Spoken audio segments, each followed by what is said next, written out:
you need my wings? Do you need my wings? Yeah, wings. Wings. I will wings this. It's fine. We don't need your DPS. Keep it. Kill it. That was the big one. Nuke the boss! Fucking Jesus Come on, Christ. kill Keep it, us up, kill keep it! us up. Fucking kill it! Kill it! Oh my god. Let's get it! Yes! Yes! Yes! Fuck! Fuck yes!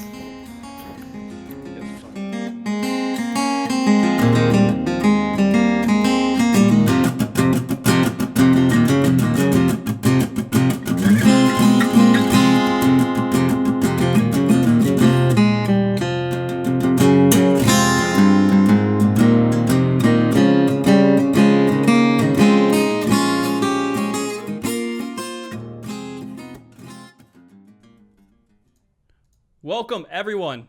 It's July 22nd, 2017. You are watching MogTalk. If you are new to MogTalk, it's a podcast where we bring the Final Fantasy XIV community together to discuss topics ranging from chocobo racing to savage raiding.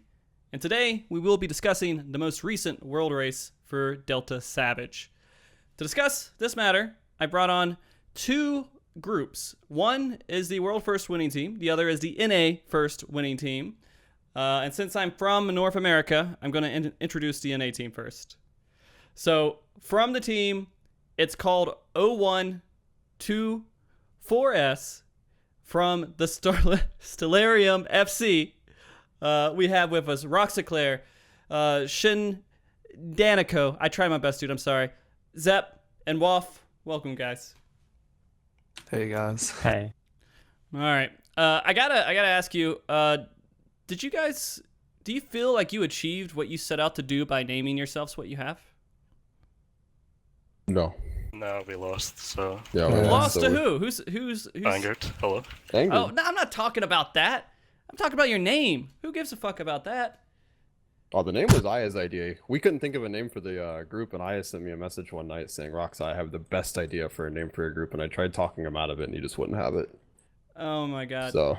Like, well, I mean, right now, everyone's going to call it 014S because they saw your name on the board, dude. Pretty sure they're going to call it anything but 01 through 4S because There's we no lost. way. There's no way, dude. It's done.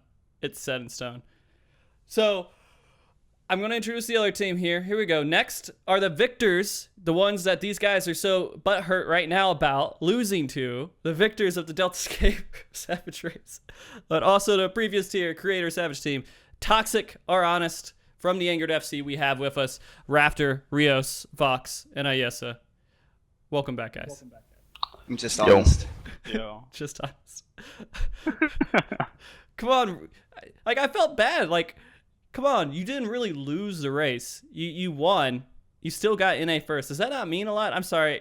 I got to get back to it. Roxa, does that not mean anything? I mean, it means something. It's just we could have done better, and so, like, I'll talk about it more in the show, but like, Okay. we spent a lot of time talking about like what we could do better for next year, and we realized our mistakes pretty quickly. So it just sucks that we recognize it so fast. I gotcha. All right. Let me go back. Sorry to. I'm gonna do the introduction again. We got Raffter, Rioszz, Vox, and Ayesa. Welcome, guys. Hello. So to be here. I want to know. You guys called yourself Toxic or Honest. Why? Why did you call yourself Toxic or Honest? Because we have a few toxic people in our team, but then we also have a lot of honest people in our team, so we kind of needed a middle ground. Is there We a big difference a lot of between kind it? boys, but then we also have Raffter, so... I gotcha. Wow, savage. I gotcha. So you guys got a couple of bullies and a couple of non-bullies, is what you're saying. Nice guys. Is it bullying if it's true? Well, I mean, yeah. If someone is, a bit overweight and you call them fat, that's kind of a bully, right? That's honest. Being overweight is a that's health honest. issue, mate. That's honest. I mean, if you're The fat, it's fat. pandemic right now. You know how much money we're spending on fucking obese people? Sorry. This is not a safe zone, guys. Today is not a safe zone. we were really gone from the safe zone today, guys. I'm very sorry. This is going to be a very bullish stream. Okay. All right, everyone. Today's show is actually going to be about the world race, of course, and it's one of the I guess, the most guests we've ever had on MogTalk before, and I will do my best to keep it in control. But despite that, I expect it to be a very, very good show. We have a lot of topics to discuss. Basically, I'm going to try to ask one question to one team and then go to the other team and get them to answer it as well. Kind of go back and forth. There are no set rules to the discussion, though, as I feel that kind of negates the whole purpose of a natural conversation. But I'll still moderate it to the best of my ability, so if we get too far into the memes, I'll try to pull us back. My first question, I do want to direct towards the Anger team, and afterwards we'll get thoughts from, it's called 01-4S. Mr. Anyone. Actually, you know what? You guys, you decide on who's going to answer this. How was the race? You guys could all just say it. Very pleasant. Pleasant? Nice? Was it like a stroll in the park? Well, for us it went very well, to be honest. I think it went smoother for us this tier than it did last year. As a group, that is. I guess we were surprised about the gap between the first and second kill. We thought groups were a lot closer, but... Right. The first and second kill, that was kind of weird. I mean, there's only like one real mechanic in the second kill that you have to kind of figure out, which is the knockback one, right? The rest of it's kind of obvious.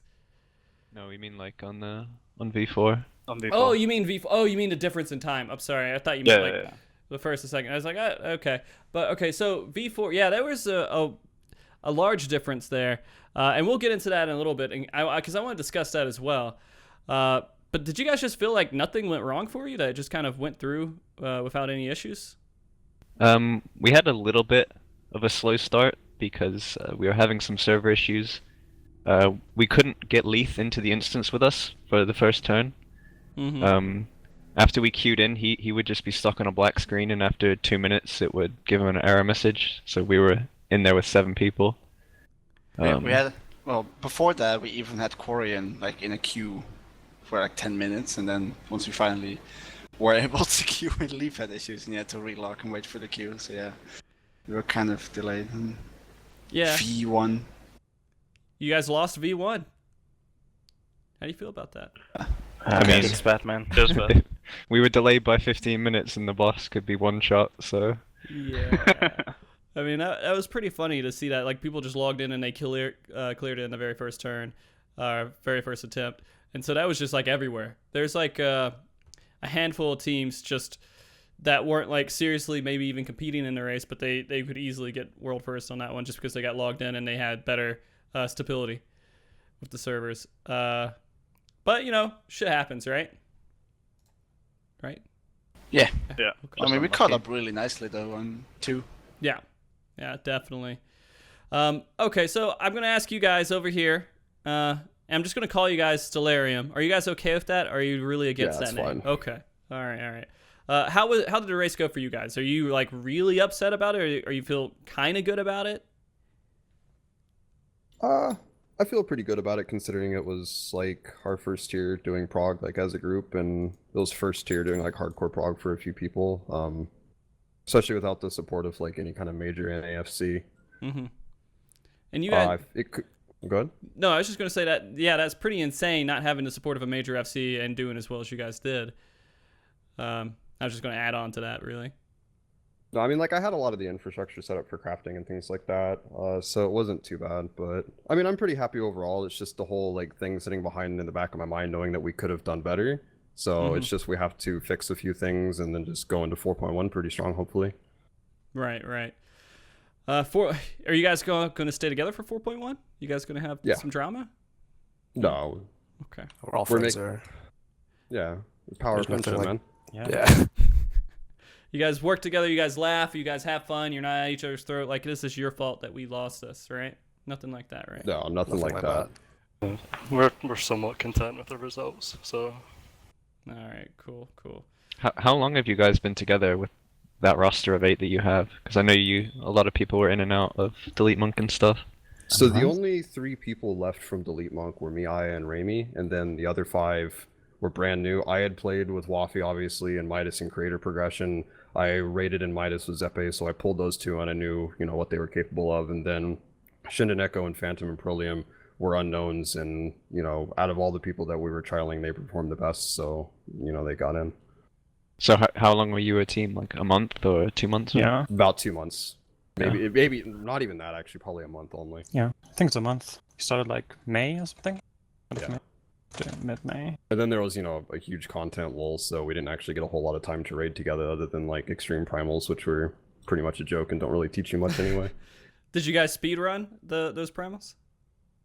We did like composition testing and some other things. Like technically we did speed runs and we had faster clears than everybody, but we never made them public just for whatever reason. Sneaky bastards. That's why. Don't really want to show anything that we're doing, to be honest. I mean, if you're able to click a rail, you can do 2. So It's true. Yeah. I cleared 2 last night, guys. Congratulations. Thank you, man. Congrats. Thank you. Yeah, it was good. As like a super casual group of people who have no like competitive nature at all, clearing that turn like within 2 lockouts. It's I don't know how I feel about that. But I guess we'll see how 3 goes. Have you gone into 3 yet and got your butt handed to you? Yeah, no, it was good. No, I got in there. We knew we were going to get killed immediately, but I've seen so many streams on 3 right now that like I feel like I know the fight already for the most part. Like all the mechanics are super familiar to me. Okay, so other parts about kind of how the race was going. I want to know, Engard, you guys won. You guys had a great time. Is there anything you guys felt like you could really improve upon? I'm not sure really. I think for not knowing the fights, we went through them really smoothly. Like especially 1, 2, and 3, because after we finished those, we barely even knew what the fights did. We just cleared them. Like we went in there, we did what it gave to us, and we cleared it. For 4, I think we really did a really good job on like figuring everything out really quickly. I know we had like a couple issues with Omega, but like I think everyone really has I think that. that's just the normal learning curve, though. Yeah, like, and since we throughout have to the like project, figure it out was really everything out smooth. by ourselves, it's the normal learning curve. So I think we did really good overall. Okay, Not awesome. really anything. There's nothing The like only thing we could learn is like making sure Quarian spam clicks the login button harder. Jesus. Yeah, the one thing that we kind of tidied up from last prog is that we were a lot more prepared with the crafted gear and organized with exactly what builds we wanted and stuff. That went a little bit wrong in Creator, Yeah, I remember. but this time also- everything was fine. Also in Creator, you guys had one really serious team, then you had like a second kind of serious team, right? Do I remember that right? I think so. Okay. Yeah. Yeah, I think so. Okay. But now you guys had like 3 full-fledged teams that were going in there. One, of course, the flagship team, and the other 2, right? Yeah. Yeah. So you guys have come a long way, and you got... I talked to Kakashi a little bit, and he's like, man, we got a lot more stuff that we're going to improve upon going into this next tier, and I'm kind of excited to see that, too. Do you feel like if you guys stopped clicking on abilities, you would do even better? Oh, wow. my god. Damn. I mean, maybe. When like the tiredness sets in and it's like hour 16, hell yeah. That's like that's some good stress. As long as we don't get a fight where there's chakrams like in A8, I think we'll be fine with Raffter. Oh god. That's fine. Dude, I click on my abilities too, but I'm not in fucking world racing. If you stop clicking Raffter, you'll be able to catch up to me in damage. Oh, wow. Jesus Christ. I mean, if we were as slow as you, I could have more time to maximize my damage. Oh my god, the blood's already out, dude. Okay, I'll ask you guys, Stellarium, is there anything you guys are like 100% sure, hey, we could have improved upon this?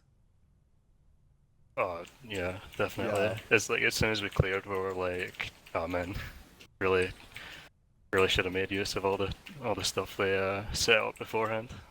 Like We what? just kind of threw everything to the side and spreadsheets or whatever. Oh, the spreadsheets? Yeah, we just kind of ran in and done the fight really. Okay. So you guys kind of just went in there and you're like, let's just beat the hell out of this and have fun with it. You weren't like super, I don't know, you had people back in behind you doing spreadsheets and figuring all this stuff out for you as well? No, none of that. Like, No, we didn't have that. Like, one of the things that we regretted, like doing a Euro 4S, for example, was we had like Google Docs and everything set up for, or like everybody had it open in their browser, but instead of like writing all the time, or not timings, but just like listing the mechanics down and being able to refer to that while we were progressing, we were just all keeping it in our heads and not actually making use of any of the tools that we had to actually be able to communicate better with each other. Okay. Well, I want to ask kind of both you guys this, and I'll start with you guys, Stellarium, since we're on you right now. Do you feel like in the end these mechanics were actually hard to figure out in any way? Or was it pretty simple as soon as like you saw it for the first couple times? It was all pretty simple. We figured out most things pretty quickly, like almost as soon as we saw it, actually. I feel like we got to Enraged around the same time Anger did. We just had more consistency issues. I gotcha. And you guys, of course, toxic or honest, do you feel like the mechanics were a little too easy to figure out this tier? It was more that you didn't even need to figure out the mechanics for the first 2 turns. Well, I guess the first one needs to not go off the edge, but on the second fight, we didn't do anything. We just healed through the mechanics, and Leith rezzed the healers when we both died, and just went and killed it. I don't know. Our kill was terrible. It was pretty bad. It was pretty bad. Yeah. I mean, in general, like everyone being like, I'm gonna say this, that like it's hard for me to take some of these things seriously. Like when people were entering in their V1 clears like yesterday to me, and they're like, "Hey guys, can you put this on the spreadsheet? We just cleared V1." And I just thought to myself, "There's no way I could put this on the world progress sheet." How do you like? How do you That's when you just flat out say no to them. I do.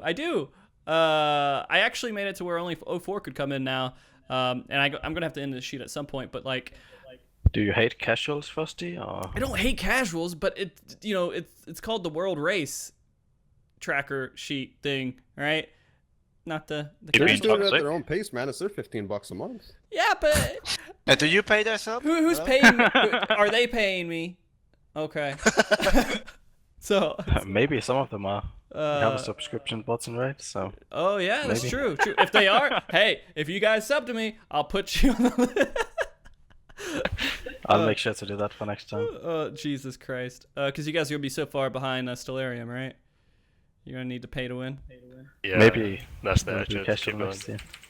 All right. Okay, so the overall race. I mean, did you guys at least enjoy yourselves? And I guess this is to everybody. Did you guys enjoy yourselves doing it in the least bit?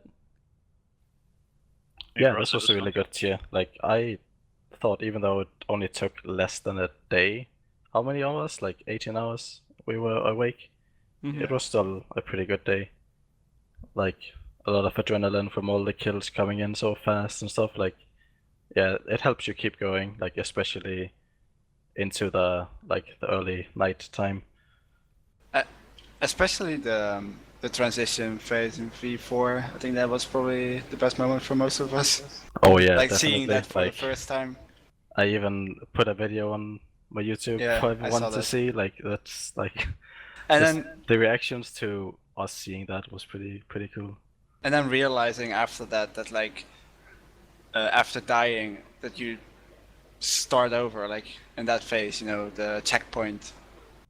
Mm-hmm. You get a checkpoint there. That was amazing.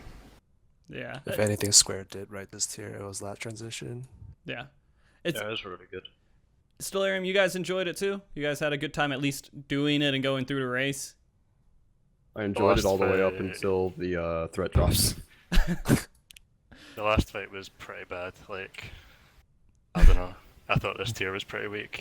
The last fight was pretty bad, Waff? Is what you said? The first half of it was alright. Last half was 0 out of 10. Good try, Square Enix. The last, the last turn is pretty boring as a DPS, to be honest. It's basically just reactionary mechanics. You just need to like pay attention. Like all the phases meld into each other. It's just a boring fight. Like, it might be more interesting for tanks and healers if, you know, they have things they actually need to deal with, but we don't. Mm-hmm. Are you playing a game, Raffter, by the way? I hear you clicking on your keyboard. Yeah, I might be. Go ahead, Vox, sorry. Oh, I was just gonna say, like, it doesn't really feel like you have too much to worry about as a team, like working together as a team. Like everyone just has their own individual mechanics to deal with, and if you can do that, then you clear the fight. And maybe that's something that's a bit lacking, at least on the final turn. Well, I think 03 was better in that aspect because you had to like assign positions and so on, but definitely for 04 that was something that was missing that could have made it a little bit more enjoyable. Well, I mean, A12 was kind of like that too, right? Everybody had their role and a couple of things that they may have to do, and they all just had to execute. A12 was a more satisfying fight, to a degree. Like, I don't know.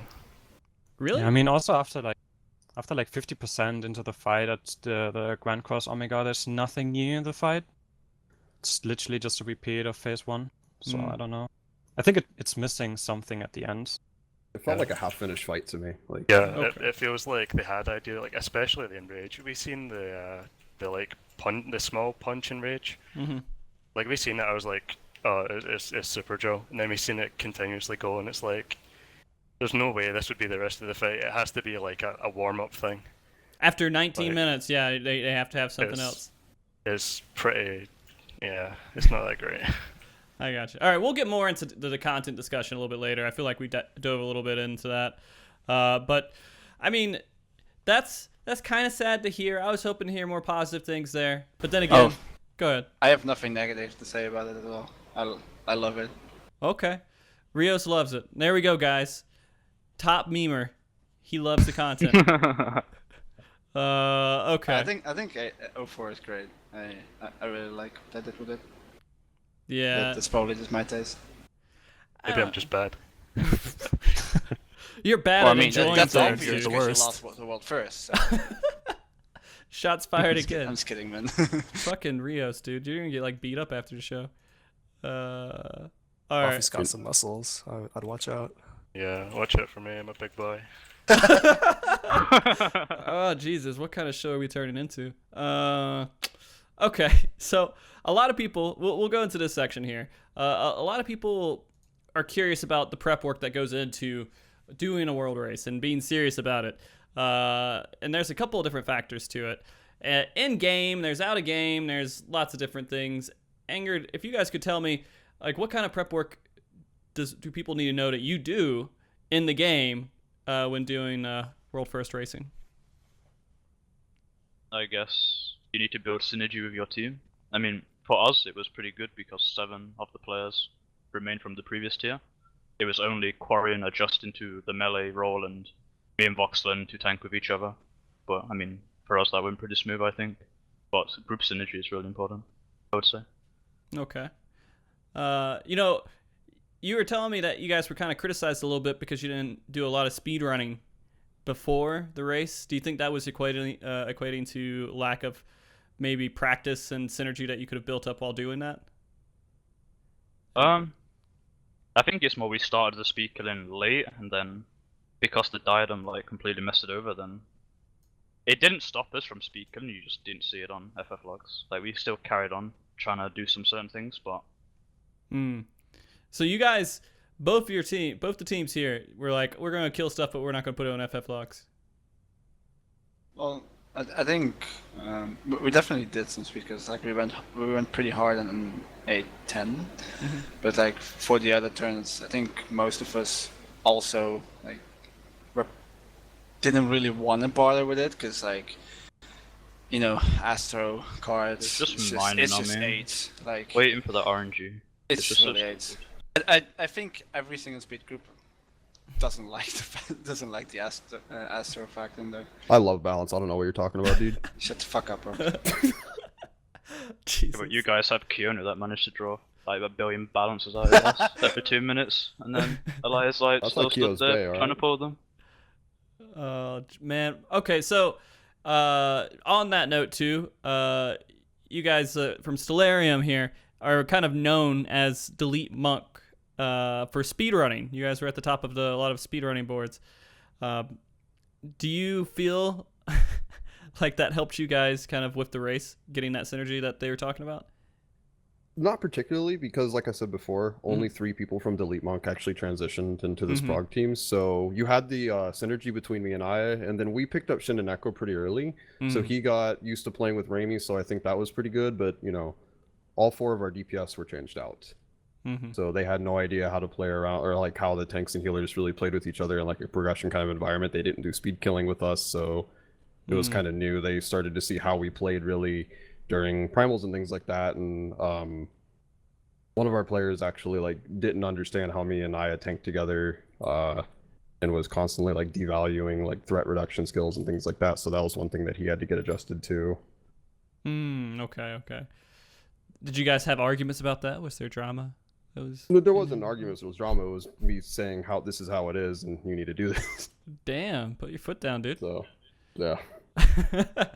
All right. So for you guys, Stellarium, is there something that you had to do kind of in the game to prep for racing? In the game, the only thing really to prep for outside of, you know, like Angrid said, building team synergy is the crafting element and getting all that set up, which, depending on who you know, can take a while. Right. Well, crafting has actually gotten to a point to where it's pretty easy too, right? I mean, it's readily available. So crafting used to be actually kind of hard to get. Am I correct about that? Like to get all that crafted stuff built up, but now it seems like it's just everywhere. Yeah. Well, crafting is also really, it's a lot easier to do right now than it was in previous tiers. It's not really like the acquisition or the crafting itself, it's finding the amount of people, because like for our group, for example, we had 5 people dedicated to doing our crafting right when the servers came up. So it's finding 5 people who are willing to log on just to do your crafted gear, even though they're not going to be playing with you. Did you have to like convince them to do it, like with money or something? Like how did you convince people to do that? At first, you know, I started offering money to people, and then if Kiri's watching the chat, him and somebody else on our server did like really organized most of it, and when I went to pay them, both of them told me no, that they didn't even want money, and so I still have to take that up with them, but I was expecting to pay a lot more than I did. We're talking about Gil, right? Yeah, okay. Gil. Just we gotta say it. So Gil in the game, not Amazon vouchers, right, Angrid? Huh? I mean, we already got those. I have no idea what you're talking about. Sorry, I had to say it at least once in the show. But yeah, no, it's interesting. And the dynamic here is kind of interesting, just because Stellarium, again, small, like thrown together kind of group, and then Angrid, like a powerhouse now. FC, you guys really are a powerhouse FC. Like all the damn tweets I saw after you cleared it, and I was like, what the fuck? Now everybody's like, Angrid's like fucking God. I'm like, Jesus Christ. You guys have definitely achieved something, and I'm hoping that somebody takes you down next tier. Like I'm hoping, dude. Maybe. Don't worry, I'll be trying. Yeah, maybe I'll join another team and try to take them down. Jesus, Fox, how many world firsts do you have? Oh, I don't have that many. He doesn't have as many as Layla. I only have That's 7 the issue. gold medals right now, if you count fight by fight. Okay. I'm even on tiers, though, if you count the angered guys. I think Layla has more wins still in the bag. And I do have to take a second to point out Layla. Layla's a god in its own right. He's a very impressive person. Every time I talk to him, I'm like amazed by the intellect on that guy. Yeah, it's a shame that they weren't doing like hardcore grog. I guess they still went pretty hard on the first day, but they didn't really build the team for it, so I think it was expected them to just be a bit more laid back. Oh yeah, for sure. Okay, so talking about stuff in the game, I mean, there's a few other things you kind of got to prep for. You got to prep. Do you guys all just sit there and click on the login screen 100 like for 30 minutes straight? Yes. Yeah, everyone but Quarian, basically.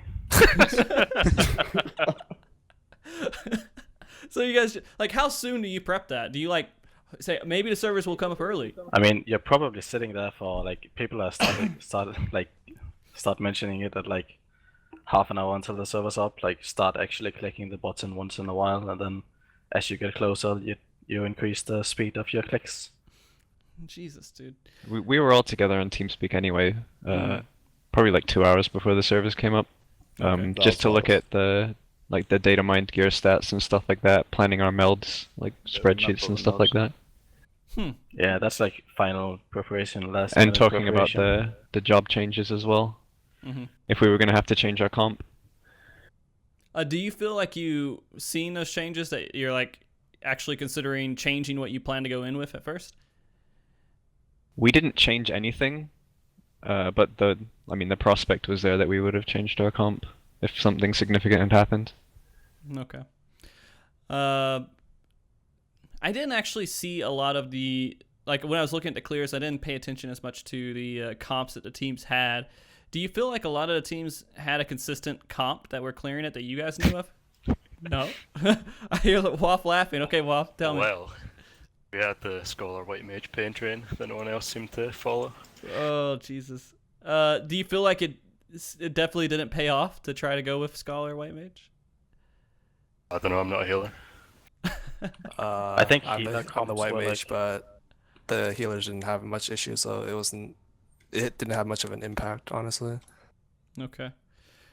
So you feel like the comp that you guys maybe cleared with was definitely not the best comp that could have cleared the content? It was perfectly fine. There's like no negatives to it really. Everyone was like comfortable in the roles, and there was like no mistakes really that were healing based. Okay. Raffter, what about you guys? Do you feel like the comp that you guys went in with was the exact correct comp to clear it? I believe so. The only change we made for the last turn was just swapping the samurai to the monk, but I mean we already anticipated having to swap at some point if we wanted like mantra and anything else. Okay. It wasn't that we ever got to a point where we needed mantra.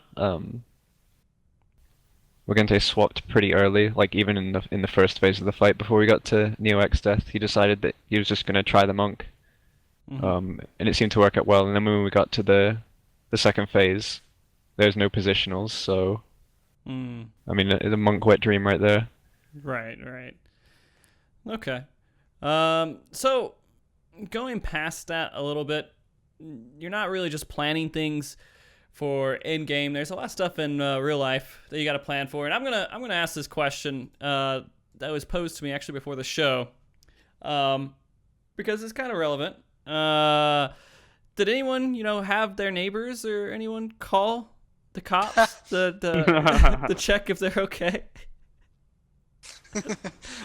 Nice one, Frosty. No, not this time. I don't think they'll ever be doing it again either. Okay. Good. Did you warn them this time? No, I didn't have to. And that was from Gino, by the way. They know I'm not dead. Okay, good.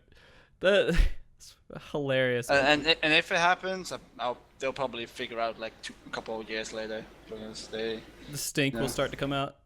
Yeah. I gotcha. So, do you have to tell anyone that you're doing it? Do you have to like go out and actually check with people, say, hey, I'm actually going to be doing this. You may not hear from me and I'm okay. Do you guys seriously do that, or is that just more of a joke? Oh. No? It's not. Okay. Screw it. No one cares about you guys enough to check in on you, right? I mean, who actually has friends here anyway? Who do we have to tell? I've told people, but not in like a way of having them know, oh, I'll be away for a while doing World First or something. No, it's just like telling friends and family what I'm doing, I gotcha. Rioszz is the only one who... Just imagine the cringe telling like friends and family, hey, I'm gonna play this game. I mean, they know I do this stuff anyway, so... I mean, I don't know. I mean... Show them your FF logs as well. What the... Yeah, print it out, put it in the fridge. Just like print it and put it on the fridge. I'm proud of you, son. Like, hey, Dad. First, that's something. So, when you do tell people stuff like that, do you get like a negative reaction from anyone? And I'm guessing I'm gearing this towards Rioszz. No, not really. They're just like, oh, cool. Or are they like, okay, cool. Most of the people nowadays, or like for example, my family, I may have had to like explain them what it is and like what I do. But like if it goes for like close friends, nowadays everyone at least plays a game or like knows stuff about computers or whatever. So like they understand, they know what I'm doing. Okay, I mean, Roxa, Shin, Raft. Sorry, Rioszz. I totally interrupted you, didn't I? No. Okay. You guys, Zeppe, have you ever told anyone that doesn't play games what you're doing? Going for like a competitive race? There's no need to be honest. Yeah, I don't have a reason to. Okay. So that conversation's never happened. No. If I told my parents, they'd be like, "Why are you wasting your vacation time on a stupid game? Well, Come visit us instead." Come visit us, guys. Why are you playing stupid game? Look, all you gotta do for people to take you seriously with video games is get a jacket with a whole bunch of sponsors on it. Even if they don't sponsor you, put fucking Coca-Cola right here on the thing, and they're like, holy crap, I'm proud of you, son. I'm sure of it. Just do it, dude.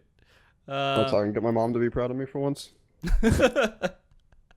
Oh, that's depressing. So, other stuff outside of the game that you guys prep for. You guys prep for food? Like, what kind of food do you guys use? Like, use. What kind of food do you guys eat in the outside the game? Angered. You think we eat? Standard stuff. Or Stellarium. Okay. Just standard stuff? Do you guys, like, go buy, like energy bars or something? I mean... No. There's, like, rice, chicken, or vegetables, whatever you like. That sort of thing. So you don't like plan any special diet. You don't plan anything. You're just like, I'll just eat whatever's in the fridge. No, I personally made enough food for 3 days. That's what I did too. I have a mini fridge and a microwave like 10 feet behind me, so I just stock that up and just eat during prog that way. Okay. Did we even have a food break though? Yeah, we have one. How long did you take for your food break? It was like 20 minutes, 25-ish. I think it ended up being a bit longer than that because we were going over a lot of mechanics and stuff at the same time. But yeah, we did take a break to eat. I only ate about half of what I cooked though, and the rest of it just sat there until like 4 AM when I noticed it again. Food? Like, well, not cooked, like microwaved food. Oh, okay. I was about to say, Jesus, that's prod time, dude. I didn't cook, like that would have taken too long, but... Okay. No, I made pancakes the day before, and just heated those up. You guys your diet's very uninteresting. That's okay though. Did you expect us to say Mountain Dew and Doritos? Yes, I was hoping you guys say that. I like 5-hour energy drinks. Did you guys drink any energy drinks? Any coffee? Anything like that? No. No. Coffee, yes, but energy drinks, no. We had like one coffee break. That's about it. Okay. Like, coffee's good stuff, but I live on energy Red Bull, drinks, so I drink no. that. Okay. So you guys were perfectly normal. Nothing weird happened. You guys weren't jumping off the walls, bouncing like Sugar Rush or anything like that.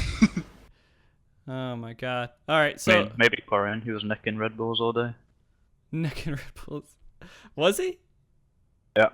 Maybe that's why he's That's sick. What I dude. do too. Maybe. Okay. All right. So, what other things like do you prep for? You just like take off vacation time? Do you like? Is there certain things that you do to make sure you have that a lot of time, or you just have that a lot of time and you're like, hey, it's gonna work out? I made almost everybody adjust their sleep schedule to where they were waking up at about like 1 or 2 in the morning, since servers are coming up at 5. So that way, they're not waking up at normal times and then getting tired halfway through prog. That's the North big American times, Jesus. Yeah, the Europeans don't have to worry about anything, but the North Americans do.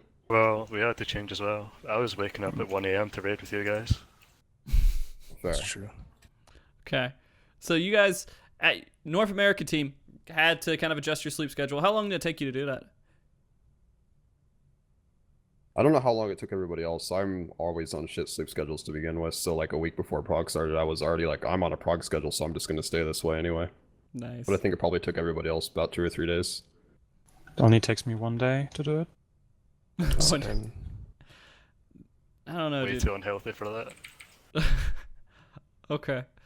Ingrid, do you have anything that you had to do with like sleep schedule or anything else that you had to modify to make sure you're ready for Prague?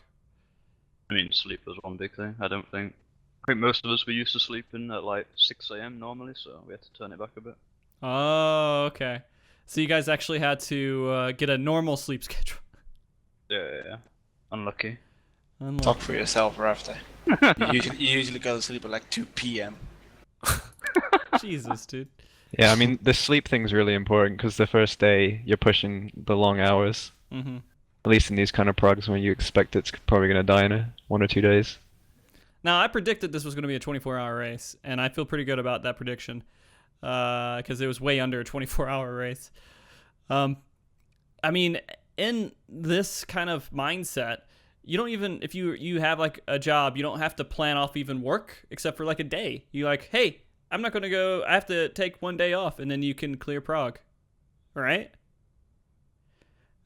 That's kind of that's pretty nice. For those with jobs. If you know that like before you start, that's pretty nice. But yeah, usually you end up like taking at least a week or like 2 weeks just to be safe, because otherwise you can't take more, you know.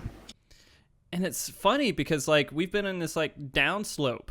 I mean, we kind of went up with Gordius. So I mean, Bahamut T13 was that 5 days, right? Was Prague on that? Then we had weeks on Gordius. Then we went back to 5 days or something like that again on Midas. Then 2 days. This was 3 weeks, wasn't it? Was it 3 weeks? Yeah, Midas was 16 days. Really? Man. Yep. Okay. And then no one else killed it that same week, so for a lot of other teams it was a 4-week thing. Wow. And now we're down to 2 days with Creator. Huge jump down, and then we're down to half a day for Delta Escape. I mean, there's a certain influence of having the normal mode 2 weeks before that. So, like, there were like little new mechanics to like the first 3 turns. So you already know what's happening and you can already predict what's gonna happen in Savage. Do you guys feel like having that normal mode makes like the race just that much more trivial? Like, Yeah. I don't, not at all. No, I don't think so either. Really? Okay, opposing opinions here. So tell me why you don't think so. You didn't see that in Gordius at all, but obviously that's because Gordius had other problems, like pretty high tuning for that third and fourth fight at least. But I don't think normal mode teaches you anything. Like, yeah, you know the names of the abilities. And that's enough. That's not enough. Oh, I don't know. Fight. You know what they do, and you know what they can plan around enough, it. It's enough to one-shot like the fucking first boss when it's like tuned as low as it is and has the exact same mechanics. Sure, but nothing prepares you for like Neo X Death, and to a certain extent even the additional mechanics they added in 03 and the first phase of 04. Well, I don't know. Like, so you think 03 and 04, they were both like the normal modes didn't really tell you enough? You can kind of predict some of the things. Like, I think everyone in the world predicted that the 4 squares for the game is not gonna be like that. They're gonna like mix it in with a few DPS like tiles, or like with the different animals and so on. But like, I guess, like, I don't know. I didn't predict the tethers. Even if you had normal mode, it doesn't take you long to figure that out when you're like in prog anyway. So like, it's not that normal mode teaches you the mechanic. It's that the mechanic is so easy that it only takes 20 seconds to figure out. That's my opinion, at least. Okay. Shin, you kind of had a different tell from that, right? Yeah.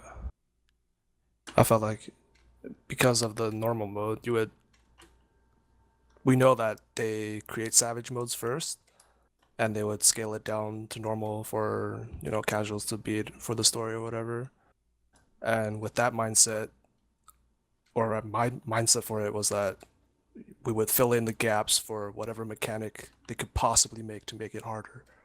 And I feel like that made it a lot easier for Savage mode to prepare. Okay. Would you guys prefer to not have normal mode? come out 2 weeks before Savage? Yeah. I think normal mode is pretty haram. Like, it just kind of spoils the content. It'd be a lot nicer to just go into fresh content without it being something that's been recycled. Okay. That's just the IMO. I think in general, it's just how Savage was tuned this time. You know, how the first couple fights were tuned. I mean, I think the normal mode thing is fine, but like the first 2 fights were so easy and so under-tuned, you know, that normal mode kind of told a lot about those fights. But if you go to 3 and 4, those were completely different, you know. Mm-hmm. So I was really hoping with the first 2 turns. So the guy who made the first 2 turns, I believe, is the same guy who made A9S. And when I heard that he was making the first 2 turns, I was worried. I was like, you know, it could be really bad, but maybe, just maybe, he's going to take that criticism he got about A9S being way too easy and make those first 2 turns be just god-awful hard. But I feel like he didn't take any notes at all about A9S being way too easy. How do you guys feel about the creator of A9S right now? I mean, I don't want to personally insult him, but right. I thought A9S was, probably the worst fight in all of Gordius, or all of Alexander rather. Mm-hmm. Maybe A2 was worse, but I don't know. I thought A9 was terrible. I mean, if you ask that question to a caster, they'll say A2 was the best fight ever. So, I mean, ask Leaf. He'll say A2 is the best fight ever. Okay. I don't know. I just feel like at the moment those fights aren't Savage fights. They're not. Yeah, they're not. Yeah, they're not even. I don't even know if I can call them primal fights. They're just. They're fights. They're something I can go in there. Slapped Savage name on it and called it a day. Yeah, and I think the second one maybe could be called a primal fight. The first one's a normal mode fight, really, in all honesty. Yeah. And it's so strange that they did that. I mean, there is some organization that you have to do within that first fight, but that's really just clock positions, right? You just have to make sure you go to the right positions for lightning. And the rest of it's just kind of logic. I was hoping I would ice skate so much more. I was kind of upset about that. But that's all right. All right, back to prep. We'll get into content in just a second. We'll dive into that a lot deeper. But I want to just ask both of you, Anger, is there anything else that I might not know that you guys had to do before you did the world race? I think we're gonna keep those secret. For You're gonna keep them year. secrets for next. For anyone who's doing long hours in PC, you need to make sure to stretch your legs and whatnot. Blood clots are pretty big. Okay. Pretty big issue if you're sitting for 15, 16 hours a day. Do you guys do stretch exercises? Do you I mean, Roxa's a corpse, so he doesn't move. Like, I don't know, I stretch my legs whenever I remember, but... I gotcha. So you just... Maybe, if you know it's going to be a long prog, definitely. Do you tell him to, look away from the screen every, hour for, a couple minutes? No, that's kind of... Yeah, That's a waste of progression time. Come on. Yeah. I mean, if anyone looks away from screen during prog, I'll go apeshit. Like, that's just wasting time. You're way too tunneled on doing stuff and not dying and figuring out mechanics. Why would you waste time? You'll have to start funding your team's prescription glasses, man. Oh yeah, well, some gunners, not too bad. That's the sacrifice. Gunner sponsorship, look forward to it. Yeah, man, gunner gamer inbound. Okay. Raffter, Ayesa, Rioszz, Vox. Hello. Anything that I should know that you guys did prep-wise that I don't already know? Can you think of anything? Not really, I don't think. Okay. Maybe the others have something. We just had a lot of basic, personal preps, whatever you want to do, sleep a lot, So not play the game for a week and then. I mean, I guess it's a little obvious, but because this is an expansion, there was all the making sure you had all the jobs leveled that you'd possibly need to play. For me, I leveled all my crafters so I could build my own stuff if necessary and like repair and everything. That's pretty I don't hardcore. But crafting was actually not too hard to level this expansion, right? Or was that something else? Crafting was quick to level, yeah. Okay. All my crafters are still at 50. I'll eventually get them back up, just so I can repair my gear. But so you were saying something like not played a game for a week. Are you actually serious? Like you guys didn't play for a week, or did you? No, of course not. But like, I don't think we played for like a day. We just Yeah, it was took like break a from couple raiding for couple days, like taking it easy. Okay, just kind of rest. Because we did a lot of like gearing up mains and alts, so that took a while. guess- Like leveling all the jobs, and then like doing primals, like double time to get all that gear, doing normal mode twice as much, that kind of stuff. Like we spent quite a bit of extra time in normal mode, I guess, just to make sure that there was nothing that was going to surprise us. Okay. I mean, and again, I'm sure that helped out a lot for the first 2 fights for sure. I mean, what we spent the most time on was on the third fight, and what we were worried about didn't even happen, so it was potentially wasted time. Does the third fight have that little puzzle in there again? Nope. The same puzzle? No. Motherfuck. Like, why And would that they? puzzle was so stupid anyway. Like half the time you get stuck on this stupid fucking cactus. That's I'm like, okay. oh my god. That's not okay. It's It was so fine. tilting. The cactus, what? Yeah, you spawn on a Sometimes it's cactus stuck. and you have to like jump to get off it before you can stop moving. Never had that. Oh my So god. dude. triggering. Maybe Might be like a server tank problem. thing. I was really excited when I saw that because I thought maybe, just maybe, they're going to introduce something that's just like purely quick puzzle, figure it out, and everyone has to do it as a team. And the slowest person holds everybody up. Then you get a little bonus and everything else. But no, man. It's just like in, what was it, A2? Where you had that little steam jump thing, the steam jump puzzle at the very beginning. And they just took it out for Savage. They're like, nah, you don't need it. Essentially, That they shit made the waste same time. thing with the 3 creature debuffs with the rabbit, the pig and the imp and the frog, because they instantly give you LB3. So it's essentially the same thing as giving the damage debuff, the damage buff from the puzzle in normal mode. I guess so. we Yeah. didn't even know that. Like when we cleared it. Oh, okay. But it gave Did LB3. we even do it right, or did we fuck it up? No, you I always don't got it. remember. You always get. We did it right, but like we had a full LB bar because we didn't use it. Like we didn't know that it gave a full LB bar. So like, we only in clearing 03 we only used the heal LB and a ranged LB on the ads, and that's it. We used no other LB. Yeah, we used the healer B as well, and then I saw basically that you have that text message that says like, oh yeah, I'm gonna reward you this stuff, and it basically filled up your LB like super fast, and then I said like, oh yeah, this is you just get an LB3 instead now. So use a melee LB before and then use another after. Yeah, the thing for us was like, I think one of the first times we got past that phase, we basically killed it. So we didn't really get the time to like play around with that. Huh. Hey, there you go. Angered's like flexing their dick right now. One thing that you can get another LB bar in the little ad phase by silencing the overheat from that big guy. Waffy did that actually the first time.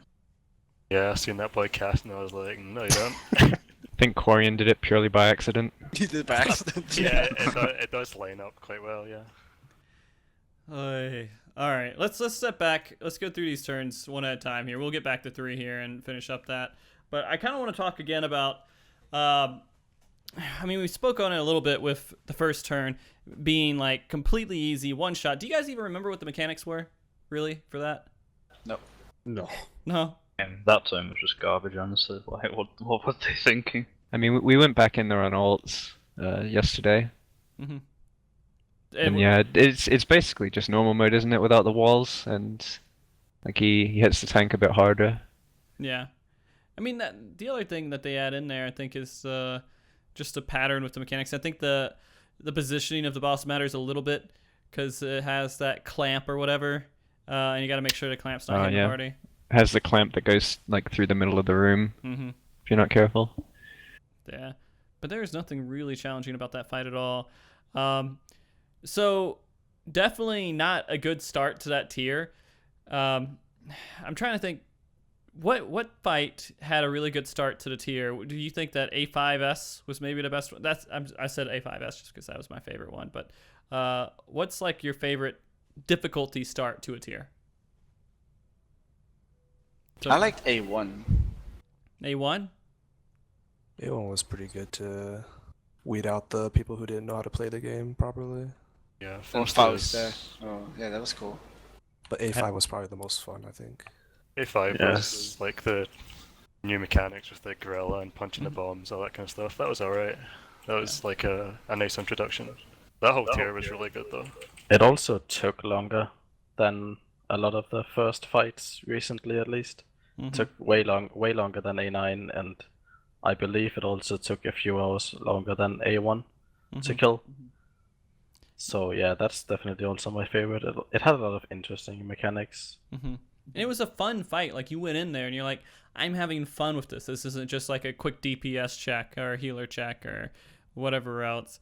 It's you just go in there and you try to figure out the mechanics and have fun with it.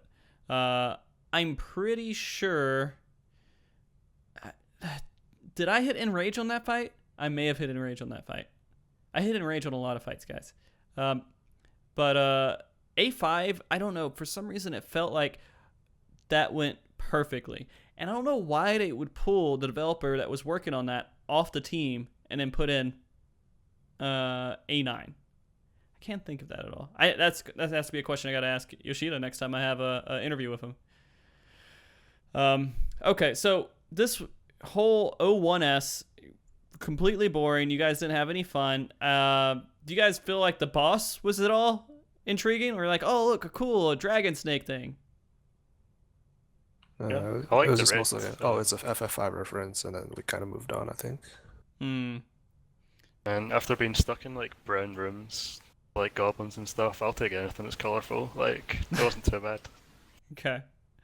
Yeah, that was kind of boring, wasn't it? I think if we hadn't seen the normal mode, that fight would have been more interesting. But it didn't gain much of anything, just damage buffs and lost the walls, and that was the only difference. Yeah. And we all kind of predicted that. We all knew, like, hey, these walls were going to come off. How do they make it challenging? Oh, we'll just take the walls off and it can push you off the side. Yeah, I mean, when we saw the ice, we knew the walls were coming off. We knew the AoE roars were going to do more damage because they just tickle you in normal mode. If they made death like perma-death, if you slid off, that probably would have been a lot harder of a fight. Yeah, I thought they would do more puzzles, like with the fire circles.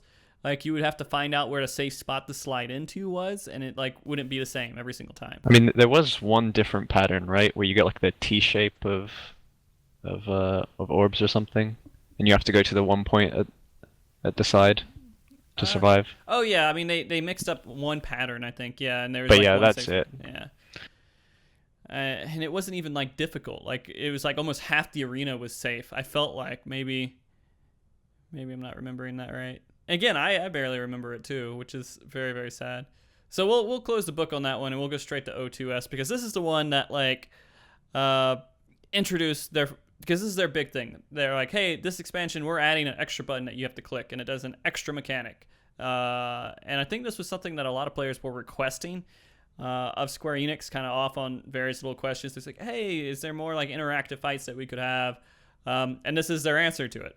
Do you guys feel like this was a good answer to it? No. No? Okay. Stupid, because it takes a slot of your off global. So for healers, especially, they're strapped on instant cast to use it. So it's like, well, another off global to push. What about you guys from Angered here? I don't think it was that bad. Okay. Like, gives you something extra to do now, so. I don't know. I felt like it was okay. Like I found it interesting, to be honest. Because they kind of added this whole element into the fight where it became, three-dimensional or whatever. You could go up an extra level, and there's mechanics that you have to deal with on two different levels. It's not just that one bottom level. So I was kind of happy that they did that, and they did some okay, interesting things with it. For example, you have to be at the top level to take damage here. You have to do it evenly. Then when he jumps on you, he only knocks people away if they're on the top level. The bottom level stays down. And just various little mechanics. And I felt like that worked out okay. Like, I wasn't upset about that. Again, it wasn't a hard fight, but the idea and the design of it seemed like it was going in the right direction. Stellarium, any other thoughts on that besides, Shin? Not really. I mean, I got used to the whole like click a button mechanic from World of Warcraft. It felt gimmicky in World of Warcraft, and it feels gimmicky in this game too. I gotcha. So there's no real difficulty behind it. It's just, I hope you don't forget to press it. It's better than Vril, man. It's definitely better than Vril. Yeah. Well, I mean, Vril is a Primo thing, so why they putting Primo things in raids? Yeah, well, Vril was not. There's another, wasn't there? There's another fight that you had. No, I can't remember if there's another fight that was similar to Vril where you press that button. I felt like there was. Whatever. Zepp, you haven't said anything about it. Do you agree with your team? What, O2? About O2 and the mechanic where you have to click on something and levitate? I think it's. I think you could have done a bit more. The only time where you can do something with it, like really good, is when you have the stack and the 4 bombs. The people with the bombs can levitate and then get pushed back from it, which is pretty good. Mm-hmm. But other than that, you only have like the earthquake where you have to levitate, and it's pretty simple. Right. Okay. Everyone from Angered, you guys all loved it, right? I'd agree with Zeppe. Like, they only used it well for that one mechanic where you have to get pushed. The 4 people need to go up to get pushed. I think that was the only mechanic that really took some figuring out and was interesting. Everything else was just kind of arbitrarily push the button to not die. Okay. I mean, you had the 4 up, 4 down. I guess that was something, but they could have changed the numbers. That wasn't particularly really interesting. Yeah, the 4 up, 4 down was too simple. Like, after you figured it out, it was way too simple to do. I figured they could make that a little bit more complicated by not putting it on set people, and it was always a different set of people every single time. So like an enumeration from A8 instead, and you had 2 of them, so you'd have to count the amount of people up and down. Yeah. But it's just a different priority system then, I guess. I mean, it works even simpler. You just say DPS up and everyone else down, or vice versa. Yep. Yeah. Like right now, the mechanic solves itself if you just like say half the group go up, and then it'll just adjust itself because yeah. I mean, they could have just made it good. Oh, sorry. What I don't like about that one mechanic with the 4 down and 4 up is that, like, if you fail it, it barely does anything. You get a phone stack, but, like, is that really that much of a problem? No, not really. Yeah, there's nowhere near. It's an inconvenience for a healer, but yeah, it's not going to wipe you or anything. Yeah. So, Anger, did you guys, when you were going through that fight and you were learning and you were figuring it out, would you say the most challenging part really was the 4 people with the explosions on them and getting knocked back in the right way? Or was that not even really that challenging? No, we figured it out right away. I mean, we saw it once, we wiped it, we pulled it, and then we pulled it and failed it again. We still killed the boss. Almost wiped to it. I think both healers died, so yeah, thank God for the red mage. Okay. Otherwise, it would have taken another pull. Okay, so there was no like real figuring out. You're just like, there you go, it's done. No mechanic in that fight. You had to think about. Yeah, like we did it wrong on the kill on the first time he does the mechanic, but the second time in the same pull, we actually like executed perfectly, which is like, yeah, I don't know. You shouldn't be able to figure out a mechanic that early, in my opinion, but it's just, yeah, it's just an easy fight, so nothing we can do.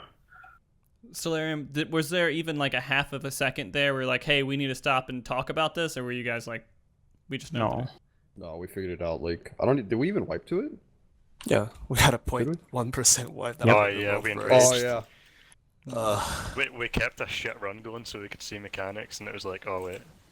0.1%, literally. You're like, this cast is taking a little bit longer than it should.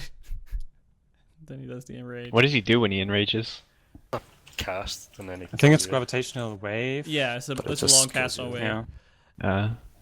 The A9 has an enrage too, and basically it's a long cast of all the red circles on the ground, and that's it. It does the same in the normal mode, but apparently it was bugged in Savage. Pretty funny. I think it was just bugged for that one group. Because I saw it. Because we I died a love whole this bunch. video.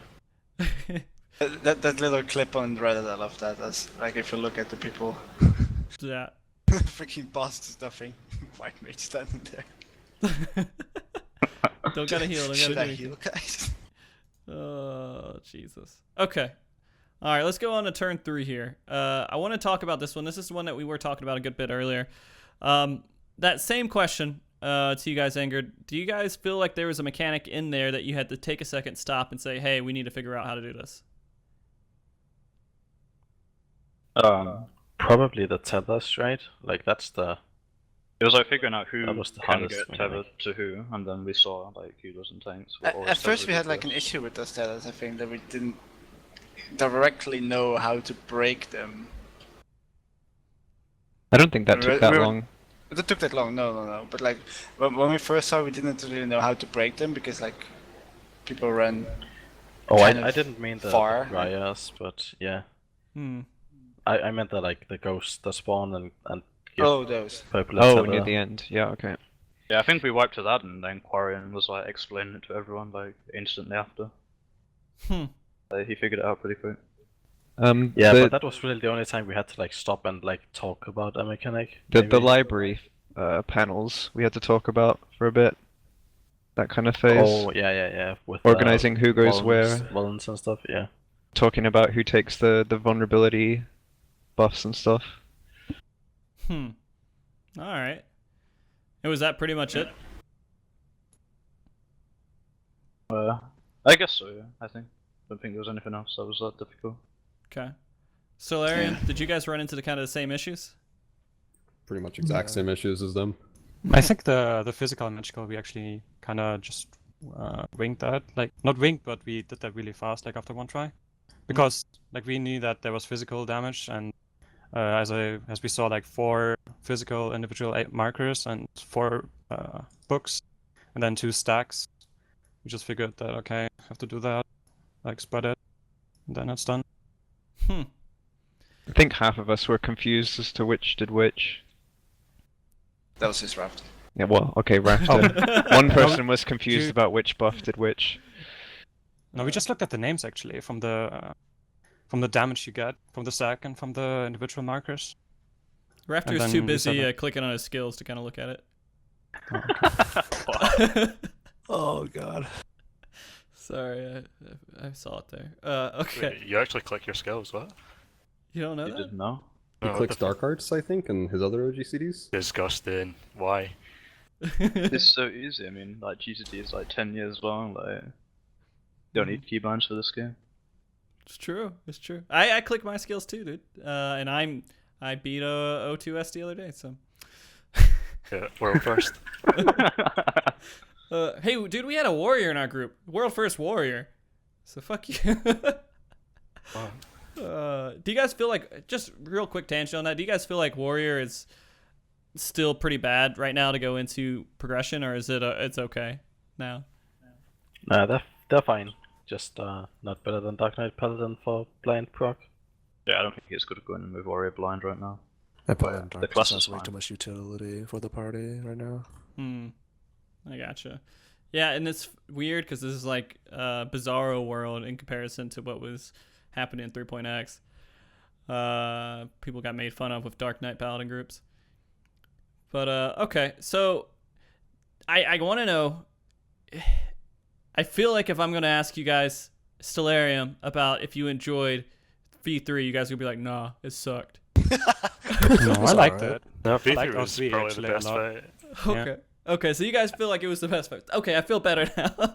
Yeah, I wish V3 O3 was I'm actually not the that last pessimistic, jeez. that Like, the thing is, if a fight's good, it's good, but when it's bad, it really fucking sucks. Like, it's just not enjoyable to play whatsoever. Same question, you guys, or same. I'm going to ask you guys a question, not same question, but to you guys again. Do you feel like that fight is going to hold up a lot of more casual players? Maybe. Oh, Angered came in. I was going to Stellarium, but okay. Angered. Tell me, Raffter. Do you feel like so? You don't Like, think... I think if you can heal at LB that fight and have like, how many weaknesses did we? I lost count on how many of us had bloody weakness. Like, if you can still kill that with that many deaths, then yeah, I would hope that the casual shouldn't have that big of a deal with it. Like, that fight was just way undertuned. What would the casuals even have problems with, like the tether phase where you with the mind jack and the library thing? In the library thing, you could probably just tank LB to just get through it. Okay. I don't know. Do you feel like the DPS check might be a little bit tight for people who aren't playing super optimally? No. No. Seeing not as at how all. much LB you get in that fight, no. I've actually seen a lot of casual groups say like the DPS check is terribly high. Really? Yeah. What? Yeah. Maybe the healers are doing literally nothing. But I think they just die a lot. But I think if you just set up a lot of positions for people, the fight is pretty easy. And the only thing that's like stopping people from killing is probably the intermission, like with the tethers. Okay. I feel like a lot of people were maybe stating that this could have been similar to maybe like an A3 check. Not as bad, but close to it. You guys feel like it's nowhere near level of A3, right? No. Maybe if it had like 50% more HP. Yeah, not even close. It's hard for us to gauge because both of our groups have naturally high DPS anyway. What about mechanic-wise? I kind of think this fight, I rate it similar to A10. There's a bit more going on. There's a few more mechanics, but there's a lot going on with the room that you have to be aware of, as well as the boss. So I don't know. I think it's similar to A10. Okay. I think it would have been cool if the floor at the end would have been random or would switch more often, and not just have that fixed pattern. Yeah. A10 had a fixed pattern too, though. So yeah, that's true. Well, I mean, he had a 50% chance on like some mechanics he did, right? all the mechanics, like he cast over his head, and yeah. Well, no, like he would jump to the platform, yeah. Okay. So you guys are pretty happy with this fight, even though we've seen this boss how many times now? Is this the third time we've seen this boss? Because we saw him in the dungeon, one in the 24-man, and then again here again. What's the love for this boss? Why do we see it so much? I guess they're just too busy pulling out references from old Final Fantasy games. I mean, I don't understand. Like, we keep killing this boss and it keeps coming back. Keeps At getting least harder. it They gets get new one burst on mechanics. Person's still alive somewhere. Yeah, probably. Is there some necromancer somewhere? Okay. So let's get to the meat of it all. A4, sorry, not A4. 04 here. This was the challenging fight of the tier. Like, it definitely, while people were progging on it, a lot of people were saying, hey, holy shit, this is a really hard fight.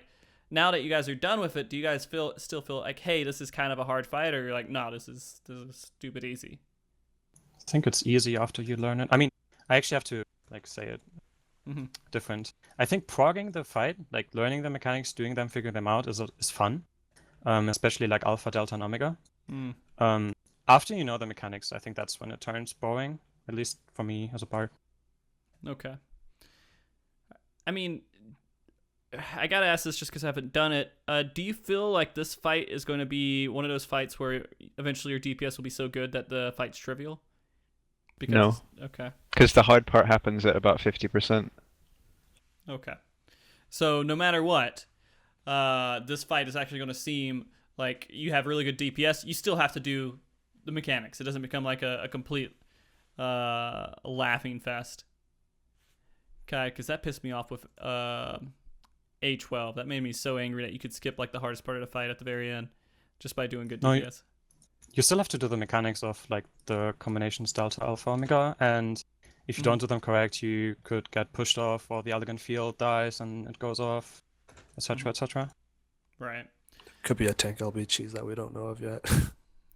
It was the first fight this tier that was actually punishing when you die. Like, they should have done that with the other turns a lot more. Yeah, I agree. Okay. I guess it's worth mentioning that like they changed weakness, so it no longer reduces your maximum health, and I think that's a lot of the reason why we were progging faster. Like you res someone, they're not going to instantly die to the next mechanic. Do you guys feel like that was a good change? I guess. I don't know, good, but like it made it easier. As a healer, it's a lot less of a pain in the ass if someone dies.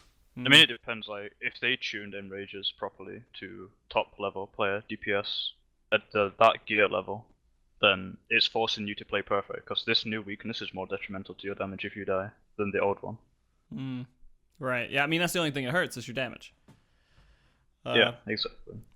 I mean, here's the thing about old weakness: you res someone, they need a protect, they need a stone skin, and potentially they need a personal like single target shield for every hard hitting mechanic that comes. Otherwise, they're dead again. And so that's extremely taxing on healers, and it's pretty frustrating actually. But this new one definitely makes it easier on you, and you can see a lot more of the fight even if you don't meet the enrage check. So it's a lot more forgiving for progression. Right. You can still learn to fight. Like you don't just die because you don't have enough people up. I do want to ask you guys this. Do you guys run protect in your cross chop skills while you're in a fight? Yep. One healer needs to. Okay. So for sure, one healer is always going to have protect on him. Yep. Okay.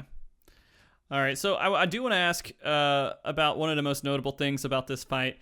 We didn't see Faust really in any of the... We were used to seeing Faust at the beginning of the first turn. This time we kind of see Faust at the beginning of the last turn, or a 6-minute Faust with mechanics is kind of what it seems like. How do you guys feel about that? I think it's amazing. Could have made it a separate fight and expanded on it, rather than having it as just this first half of the fight. It was actually pretty fun until the last half. To be honest, I would have preferred it would have stayed a phase within the fight itself that you had to do every time. Yeah, or that. It just feels like a waste to have it for like a few minutes and then it's gone. Yeah. Well, it's a 19-minute fight if it does that, right? No one's going to be, unless it's like a challenge run, I don't think anyone's going to be doing the full pull. Yeah. That's actually really interesting to talk about too. Like, as soon as you guys get Neo X stuff, you just jump off the side so you can reset all your cooldowns and start fresh. Do you feel like this fight, if they made this fight its own fight, the very first part of XDef, like XDef was turn 4 and then Neo XDef was turn 5, do you feel like the first XDef could stand on his own, or is there just not really enough there? Oh, they need to add more to it, but like, I don't know why they made it just half of a fight. I mean, even if they didn't add more to it, it's probably harder than the first 2 turns, and I would have easily swapped one of those out for it. Fair enough. I mean, they could have made it the second turn, right? Or the first turn, you're like, hey, I'm fighting XDef for the first turn. Holy crap. And then you kill him, then you come back, and you're like, well, the guy came back now. He took a couple turns, and then he rezzed, and he's a badass with a mutation of women, dragons, and beast on him. A dog. And a dog, yeah. Like anything would be better than the current first turn. Yeah. So it was interesting that they actually did this, because how often do you guys, when you had to go and you had to leave the fight and you went back into the fight, would you clear that first XDef like immediately, or did you have to die a couple times before you went on to Neo XDef? I think it took us like maximum 3 pulls, I think. Yeah, we got through the first part really consistently, and like if it took like more than 2 pulls, we would reset the instance and go back into a fresh instance and do another pull. Yeah, that's about what it did for us too. Okay. So you guys usually got it within those first 2 pulls is what you're aiming for every single time. Yeah. Yeah. Yeah, towards the last 2 lockouts, we were just going in and one-shotting it, so... Okay. So, do you feel like this was... you kind of said that you feel like this was a change where it should have been just a straight fight completely. do you feel like if they cut off like a few minutes from Neo X stuff or something and then made it into one fight, you would be happy with that? I mean, I'm potentially already happy with it, but like at the moment he has 2 rotations of his abilities. I mean, potentially you could cut that down to 1 rotation. I don't think I don't think the normal X Death is bad. Like it makes it clear that there's going to be a DPS check on the fight, so you're not going to be able to have too many deaths and still expect to clear. Yeah. So maybe that will maybe that's some like a soft wall for some groups. I don't expect it to hold anyone for long, but you know, maybe groups who get there next week or the week after might have to spend some time there. I mean, I'm not there yet. Maybe I'll get there next week. I don't know. But I mean, we're supposed to have Super Savage in 2 months. My goal is to kill it within those 2 months. Do you feel like if you had to compare this fight to another boss or another fight within previous tiers, which one is this most comparable to in difficulty? You talk about X Death or Neo X Death?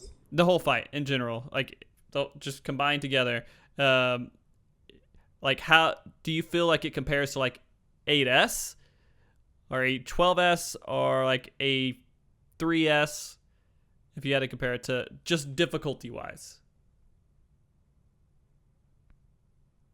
I don't even know where to place it because one of the hard things about like A8 added more health to it. And all right, Roxa, you go. Roxa, you go. Go ahead. Okay. Let's say like one of the main things that made, or not main things, but one of the things that made fights like A8 and A12 not hard. I'm like not hard, but just took longer to figure out was mechanics in them, like Gavel and the Judgment Crystals, where you had things happening and you weren't sure about how like what you do with the mechanic itself. You aren't sure how it's going to interact with anything else, and you're just kind of doing it. And once that finally clicks, then you learn. O4 didn't exactly have that, so it's hard to really compare it to like another Final Fight or anything hard in general because there was no kind of like learning wall like that. So I don't know, it's kind of hard to place. Okay. There's a lot of things that changed from back then till now, like that made raiding in general a lot easier. You know, like CD resets and wipes. No, in that case, weaknesses, general playstyle changes. I mean, there's been a lot of nerfs to like progression in general, and our ability to do progression, which is, I think they're more quality lives than nerfs, to be honest. Yeah, like for us, it's in our case, it's probably it makes it a lot easier. You know, for the casuals as well, but that's probably needed. Yeah. I still think it's a good change. If you look back at Gordius, for example, where A3, A4, like clearly nobody could clear it. Yeah, it was rough. I mean, do you guys feel like we're gonna run into that wall with O4S, or do you feel like everybody has an ability to clear it without? No, O4S will be cleared by every static. I mean, just put some time into it. It has the mechanics are like good to understand. You know, they're easy to understand and perform. You need to be like on your feet, don't like active throughout the whole fight, of course. Like you need to know what's going to happen and stuff. But like I think everyone will be able to get through it, especially when they get gear. People can have multiple deaths and still clear it, you know. So I think gear is going to be important for some groups. They won't be able to clear it without gear.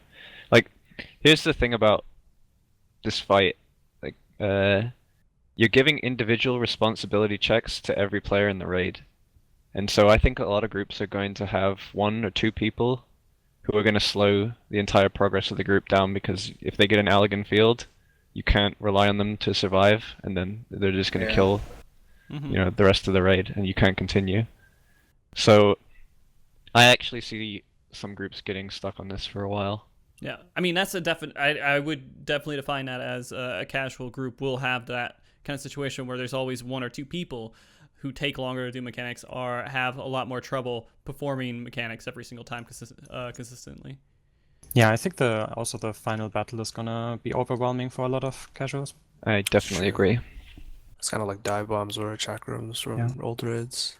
I mean, there's a pattern of how they spawn, so you can essentially learn it, where to look. But it's still overwhelming for casuals, I think. Do you think there's going to be like a simplified guide that could come out that could explain that in a way that most people who are not really hardcore raiders or midcore, they're just casual raiders, that could simplify it to make it a lot easier for them? Yeah, just wait for definitely. Xeno. Yeah, it's true. Xeno It's just a case of like, you need to know where you have to be on the platform, you need to know which debuff you have, you need to be looking in the right direction, and then you need to make the decision quickly enough of where to move. And so I think for some people that's a lot to do at once, and they're going to need a lot of practice on it. They had a lot of that in A12 as well, with the temporal stasis and what's it called, Inception, like with the tethers and stuff. And I feel like the final battle, or whatever you want to call that mechanic, is the exact same thing, where a lot of people have a lot of individual responsibility, and if one guy fucks you over, then yeah, several people are dead. But it will get easier as guides are made and people are able to like understand the mechanic fully before they go in. Okay. Zepp, I saw you maybe light up there for a second. Oh no, Okay. I agree. Okay. So I do want to ask the same question I was asking on these other turns, and I'll start with you guys at Stellarium first. Was there anything in O4S that kind of gave you guys trouble that you're like, hey, let's stop and talk about this and figure out how we need to execute? I think just the normal Delta and Omega combinations. Seeing the debuffs and then seeing how stuff should resolve, and that's it. We probably just took most time like going over positioning for Delta Omega. Yeah. That's really it. Okay. So, and Light and Darkness too, that one we had to like actually decide on a way we were gonna do it. So do me a favor, because there's a lot of people who still haven't actually attempted a O4S, O1, O2, and some degree O3 people have. Give me an explanation of those mechanics that you guys were running into and what they kind of do, if you don't mind. I'll let Zepp do it. Zepp, you can do it, right? You mean like Alpha, Delta, and Omega? Yep. Well, it's basically every player gets a multiple debuffs. They can differ to like the basic mechanic from T6, like the bomb in Susano, you see, where you just have to stand still and not do anything. It can differ to like the Shriek mechanic, where you have to face away from a party member to not get petrified. Then there's a compressed water debuff that's basically just a stack AoE, and then there's Elegant Field. If you take damage, if you take too much damage, it goes out. It's a raid wide AoE. And there's one new mechanic actually in Delta. That's I would call it like the Living Dead debuff.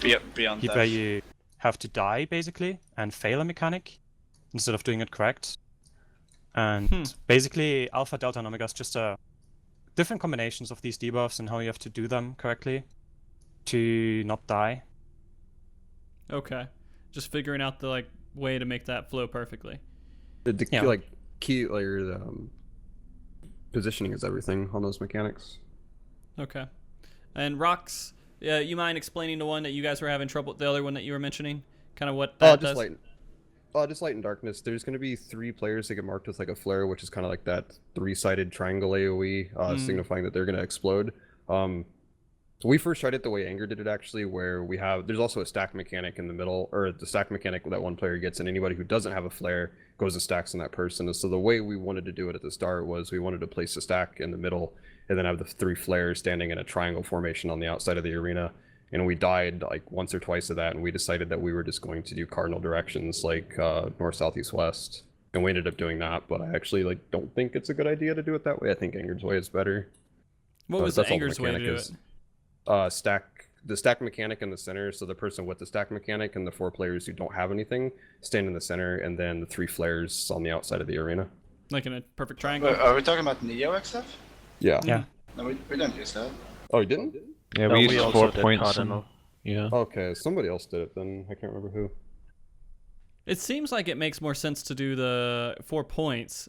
How does it help to be in the middle for it?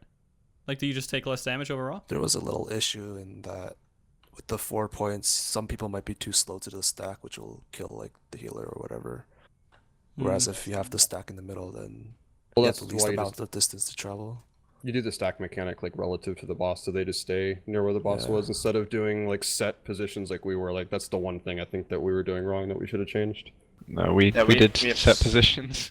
So we all did it wrong. Yeah. We marked A, B, C, D, and the stack was always at D, the healer at B. Exact same for us. Yeah.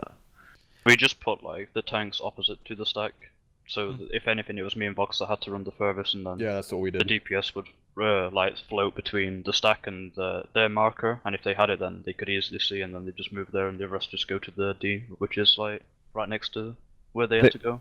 Initially, we wanted to do it relative to the boss, but that was a bit too confusing, I guess, and so we ended up just marking A, B, C, D, and just go there. So I mean, now going. Oh, go ahead. Sorry. No. This completely unrelated question, sort of. So go ahead, Rox. I was just gonna say, I think now going forward, we're gonna do the relative, but during progression, we just wanted to do something consistent that everybody could just look to the outside and know where they were going to go and not have to make a decision. Which is why we decided to do it that way. Okay. My question was kind of a tangent on way markers and everything else. I wanted to ask you if you had any trouble with B and D. Like declaring, hey, calling B or D out. Or did you guys have no issues with that? And I'm just in a group that can't understand the difference between B and D. You mean because of the color? No, because of how it sounds. Because of the pronunciation. Yeah. Because there's a minor thing we noticed, which is for like the 1 and 2 markers. They're all pretty similar colors. Like yeah. I don't know 2 why. is red and A is red, I think. Yeah, like why do they skimp out on one that? is Like, one why is can't they red. just- One is red. One is red. Okay. And 2 is yellow. There's just these tiny things that they do that are so pointless. Yeah, it's like the detail. Like they almost got it. I feel like it should have just been ABC 1, 2, 3, and give them all different colors, and it would have made life 10 times easier. Throwing in D just made it kind of silly to me. Oh no, I'm a fan of the D marker. Like I'm sure you're a fan of the D. Okay, let's get that joke out. Yeah. No, believe me. Oh, D marker's a good addition. Only having 3 markers was kind of retarded. Well, I mean, yeah, you could have 6 markers, but do 3 letters and 3 numbers. It just feels kind of. I don't want a square room where it's 1, 2, 3, and A. That just seems. Yeah. I'm okay with that. A, B, C, D, OCD would go 1. nuts. Just deal with it, man. It's all right. It's different. We just made sure to like call out positions call out the directions every time. It's like orientate yourself in the room. Know where your markers are, where you need to go. Yeah. Made it really easy. The only reason I bring it up is because it's still fresh in my mind doing A2 or O2 last night, and then I had to call out, oh, we all got to run to the D tentacle or the B tentacle or. In that case, you should just use like a word instead of the letter, kind of like the international. Yeah, system Delta, for it. Bravo, yeah. Yeah. No, we just changed it to 2, dude. We're like, run to 2 or run to D, and we're done because 2 is the same color as B, and so we just switched that out. And 2 is the second letter in the alphabet too. So there you go, done. So going forward with this fight too, so Delta, Omega, the light and dark. Is there no other mechanics that you guys struggled on? Nope. No. Well, white hole was like kind of tricky to figure out, I guess, but What exactly does white hole do? you have to have full HP or else you get petrified, and if you are below 50%, you'll instantly die. Okay. So it's kind of just a healer check. Yeah. And we were like, what the fuck? When that At came. first we thought it was like shielding it, and it was like, nah, that's not it. Yeah, We- that we did were take us a trying while. To put the boss in between the Yeah, thing at we the thought back. as well. And then we also thought like maybe every Do you hide player has behind his like cape? Yeah, like I was constantly like I had the back positional. Like Phantom gave me that, thankfully, and I just wasn't getting petrified, and it was like maybe we hide under his cape. Like One time we also thought that every player would have like a plus-shaped AoE, like hidden AoE on them, and so we tried to like, well, I tried to basically stand away from the group and check that, but that didn't work either. Oh my god. Yeah, I think White we hole tried is one some of the harder similar mechanics. things. yeah, and if it had like that trend of like how long it takes to figure out the mechanics throughout the fight, it probably would have been fun. Yeah. But it wasn't, right? It's horrible. Worst fight ever, right? Yeah, probably gonna kill myself after this. Like, Oh Jesus. Okay. Angered, I haven't heard too much from you guys about the progression woes that you guys had on 04S. Was it pretty similar to what Stellarium had? I mean, it was just figuring out Omega. Like, we get all the debuffs when everyone's alive, so like debuffs aren't being passed to other players, which they shouldn't have. And then we just look at a video, look what they have, and then we just played out in order pretty much. And then the main thing was just getting people to be consistent with, not fucking it up. Okay, who fucked it up the most? Yeah, I don't think anyone stood out. Well, I think it was just an average thing. There was an image of who had the most deaths.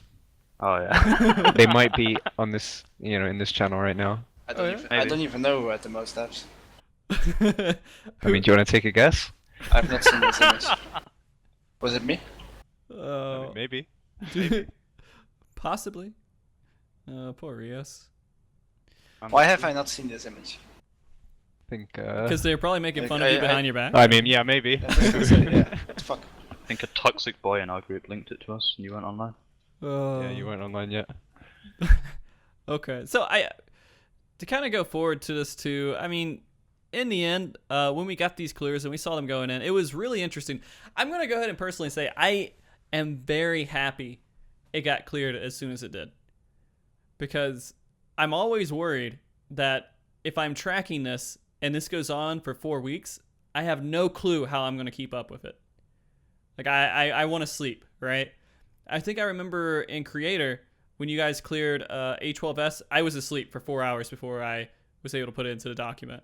I felt really Why don't bad. you just get a second player, like maybe EU helper or something? I did. Biggs. Oh, Shout okay. out to him. Biggs did. I don't know if you guys hate Biggs or how you guys feel. Biggs Light Darker? Shout out to Biggs for fucking us on creator progression. Goddamn Biggs. Wow, that's savage. But no, he offered to help out, and so he was in the perfect position because he wasn't actually being competitive in the world race at all.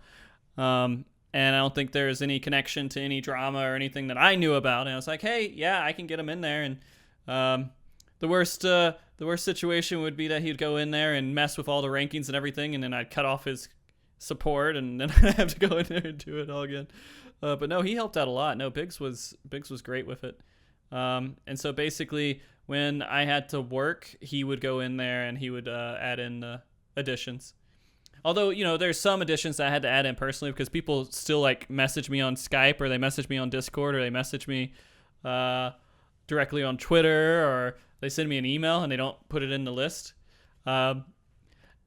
Which that's okay. It's okay. But just it took a little bit longer to get those in there. Like Raffter, I think you just told me as soon as you guys cleared it, right? Yeah, I asked if there was any other people that had cleared it. Yeah, that was actually pretty funny to me. I don't know why, but I was like, oh, this is going to take a while. A lot of people are having a lot of trouble. I'm watching streams. I'm watching everybody try to clear it, and they're struggling with this. I'm like, it's not going to be cleared for a little while. And then Rafter's like, hey man, I cleared it. Are we first? Are we first? Tell me I'm first. Tell us we're first. I'm like, that's pretty fucking amazing. And so I look around, I make sure everyone else is no one else is even close to clearing it. I'm like, yeah, man, you guys got it. And that was insane. I mean, I want to talk about that too. You guys had how many hours of a lead? 14 and a half. 14 and a half. Hours. 14 and a half. That's how long until someone else cleared it, right? Yes. Yeah. You gotta You also figure went that to bed though. So other people went to take sleep, that into yeah. consideration. Yeah, no, okay, yeah, that's right. So everyone else slept.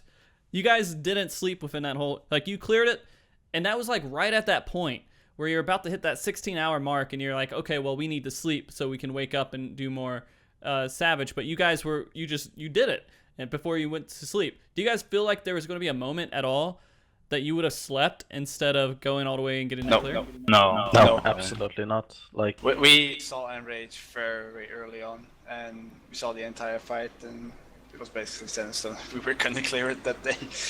Yeah. Okay. So it's happened to a bunch of groups actually that I've been watching on streams. You can kind of fluke your way through the Grand Cross Omega in the final battle with a healer LB if you're lucky.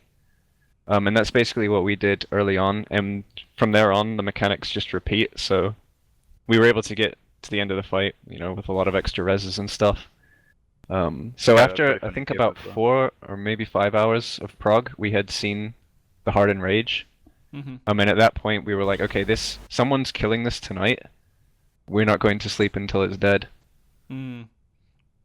Just because you knew it could be done and you saw. Yeah. Yeah. Okay. We knew as soon as we could do the Grand Cross Omega final battle section that, there was nothing else new other than like the baby rage at the end, but we can heal through that no problem.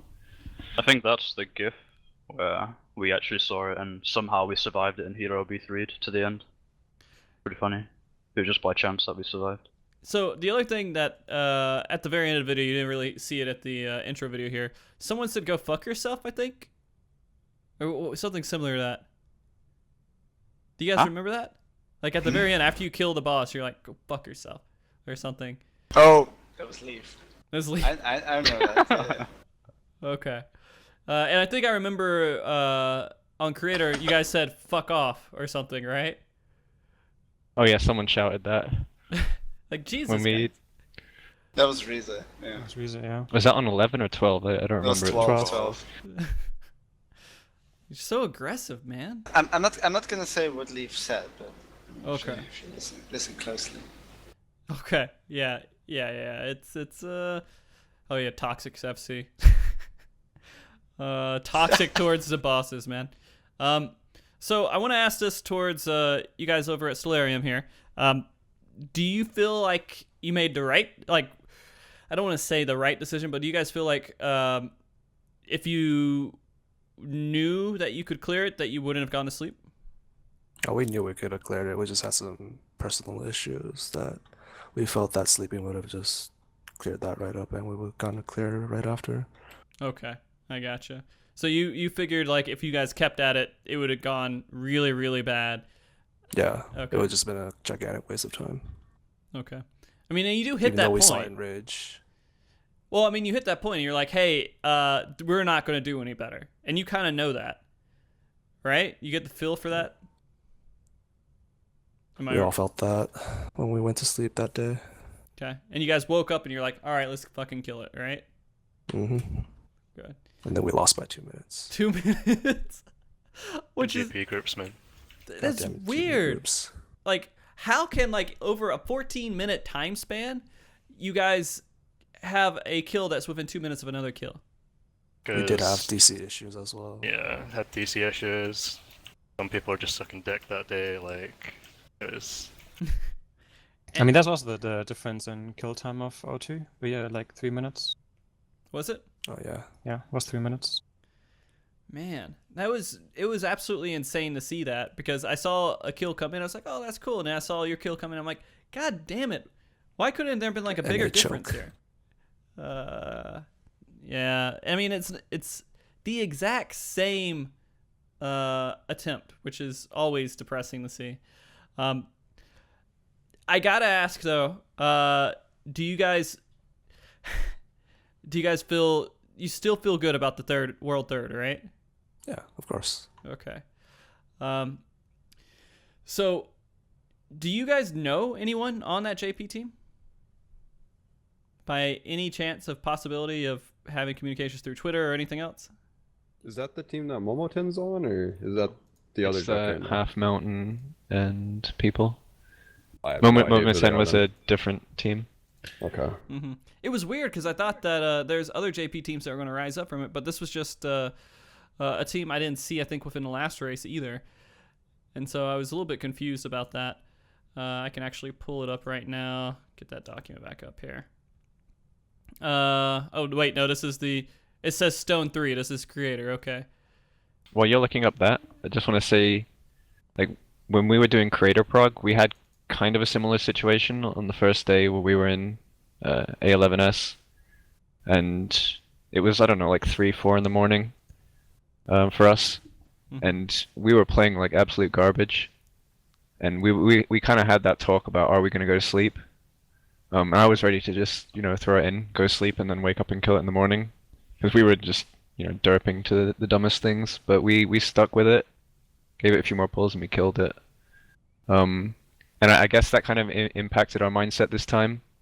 We saw Hard and Rage, and even if it was getting on 3 a.m., like we were still going at it 100%. and we weren't going to give it up this time. Right. But I don't know. If I feel like you can make that decision, and it can go either way. Yeah. I mean, you can make that decision. You say, hey, we're going to go. We're going to keep going. And then at the end of the day, you're like, well, we're not going to clear it because our group just broke up. Because we were just fucking at each other's throats and we're just done. And so it's a hard call, I think, because it can get very stressful, especially when you're going in a world race, trying to get first. Did you guys, Stellarium, before you went to sleep, that was after Angered cleared it, right? It was right before. An hour before, I believe. Me and Phantom were the last people to sleep, and as I was going into bed, I seen Discord light up, and he said that Angered had killed it. If you would have had that news while you guys were still going, would you have kept going? Hell no, that fight's miserable. Fuck that fight. Goddamn fight. Worst fight in the world, man. Jesus. I don't know. I'm not going to say they made the wrong call or anything. Mm-hmm. I'm not trying to say that they made the wrong decision or whatever. Mm-hmm. We know you're being a piece of shit, Ayesa. You're trying to dictate what they do. We got it, dude. Stellarium, how do you guys feel about Alyssa telling you that? What? That you guys made the wrong decision because Alyssa just said. I'm not. Come on. Well, we made wrong decisions leading up to that point, and that was the answer to making so many wrong decisions. Like, if we were fully confident that we could have cleared it in that night, we would have kept going. It's not like, oh, guys, that's 16 hours, I'm sleepy. Like, we're tired, we're going to sleep now. It wasn't that, it was some issues. It's a method of damage control, really. No, that's fine.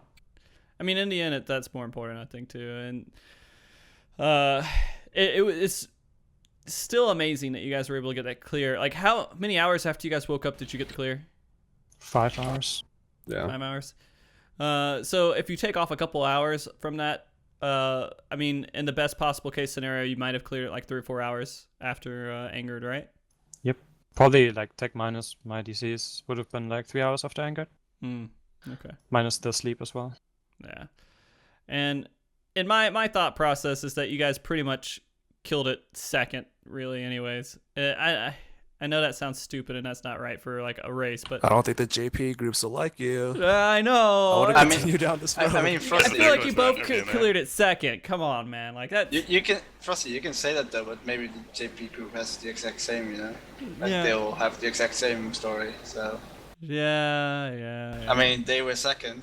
they were second, but in the same pool, it's like, man, you guys had to like be right in sync at that moment. Pretty much. Jesus. But, you know, go ahead. I'm used to clear something like 1 minute after Rioszz and Leith. Remember like A2 Savage?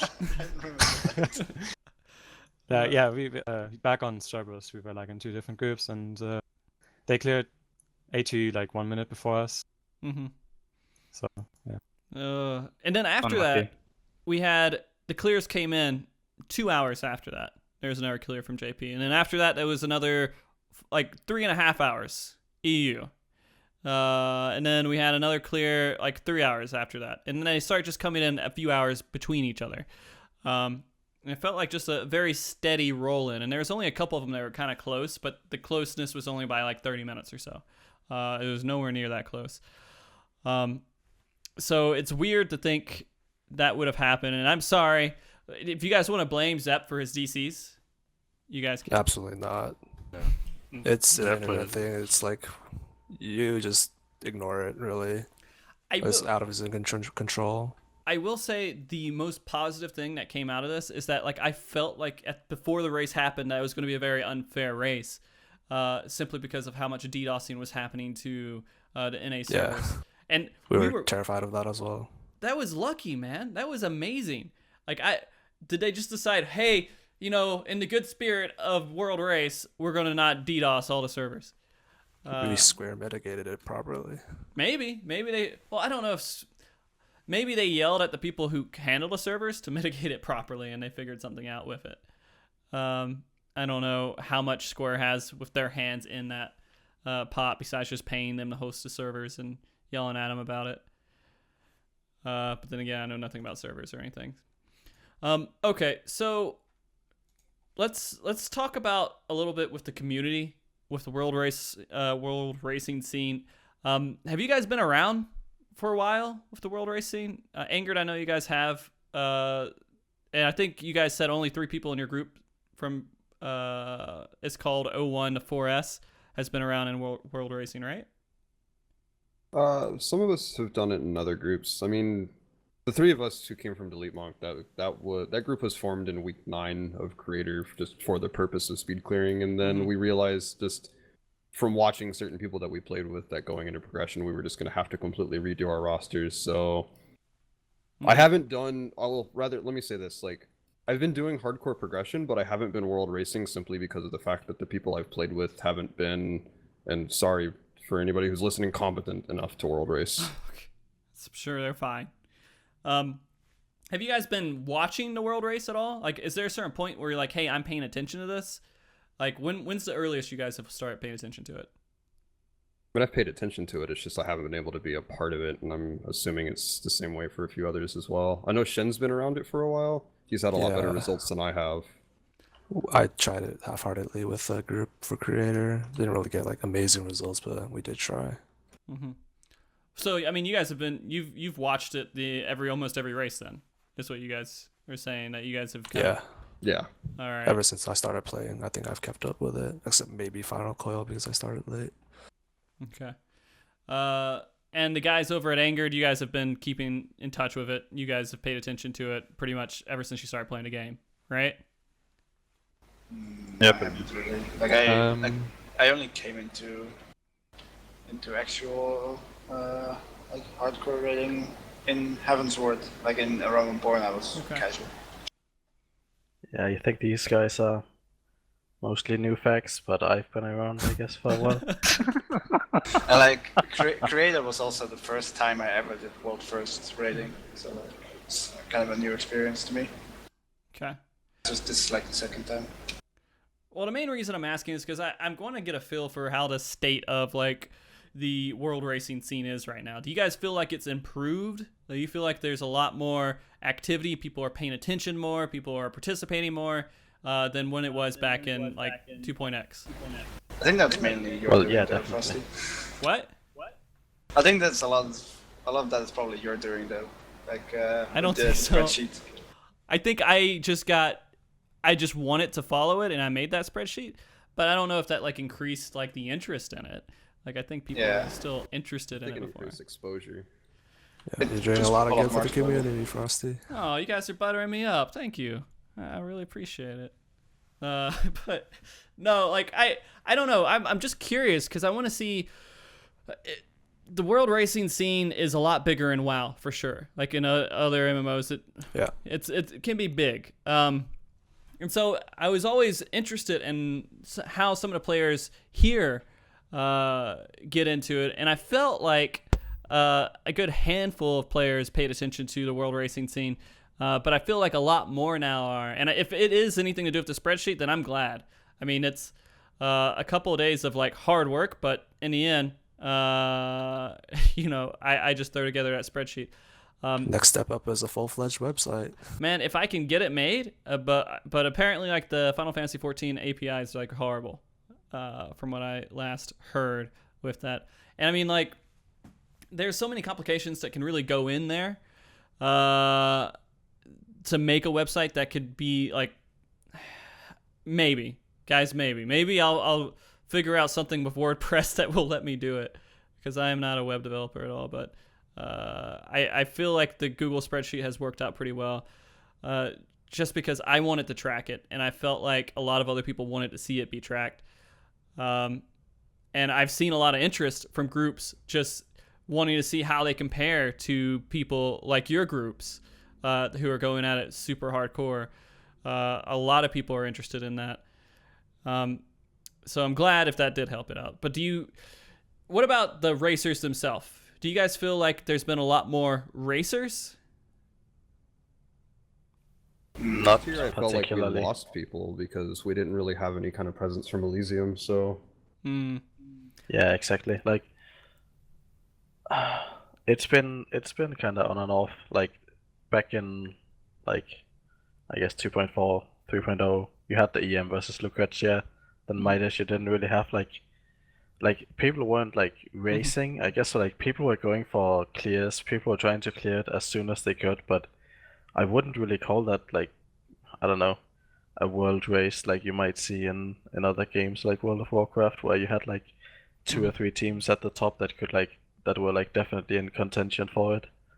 But then maybe recently, I think after Creator, I think a lot more teams pop up that were, like, actually able to, like, reach that level.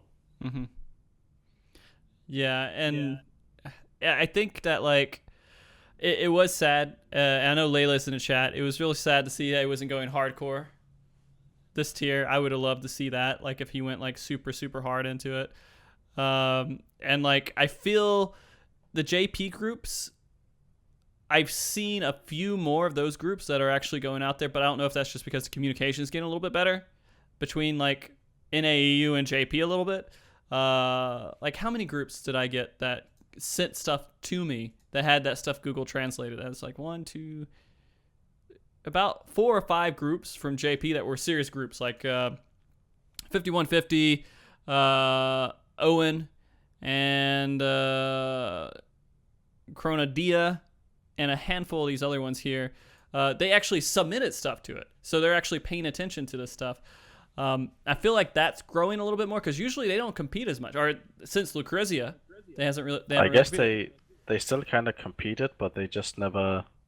It was never, like, as known to us, like, in our community. Yeah, it's really cool to know about, like, their side of things as well. And I'd love to pull them on at some point and talk to them, because I feel like that would be a good, interesting conversation.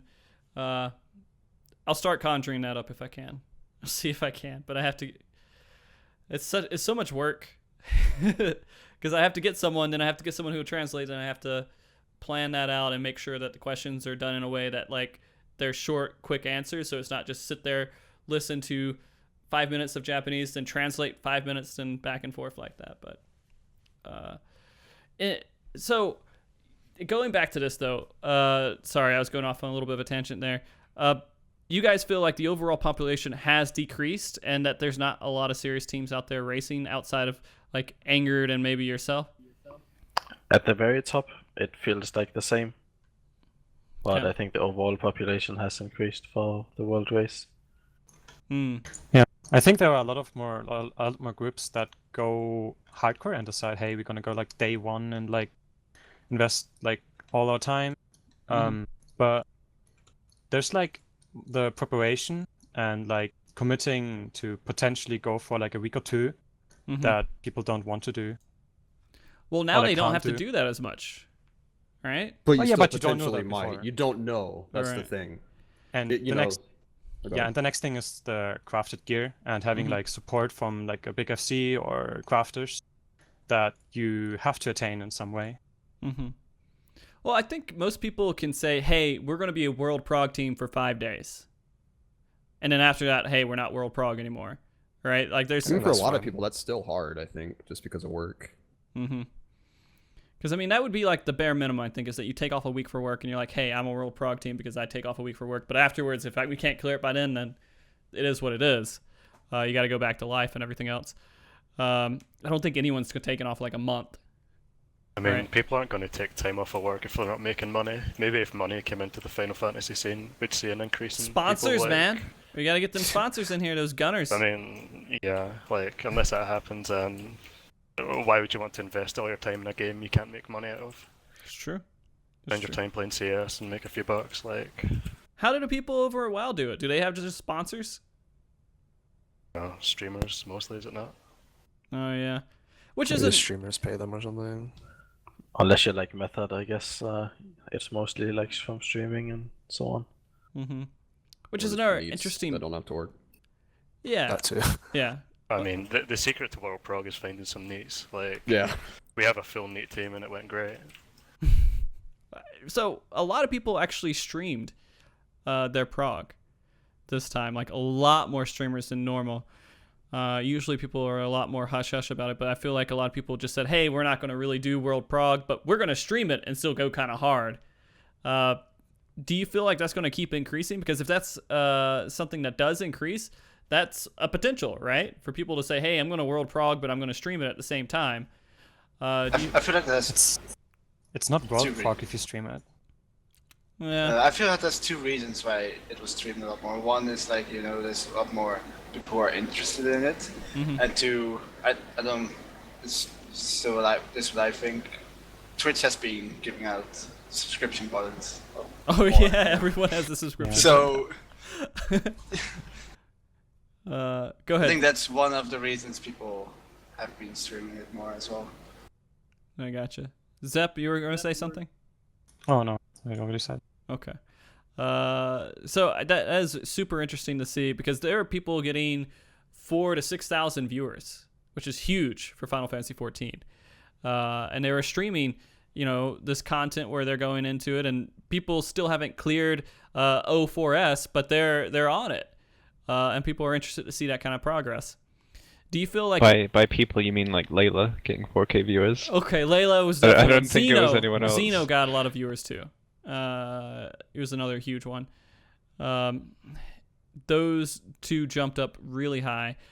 Do you feel like maybe you guys will eventually get to the point where you're going to be streaming your prog, or is it always going to be no streaming? No, because we're going for first. We'll never stream. Yeah, we'll never stream our progression.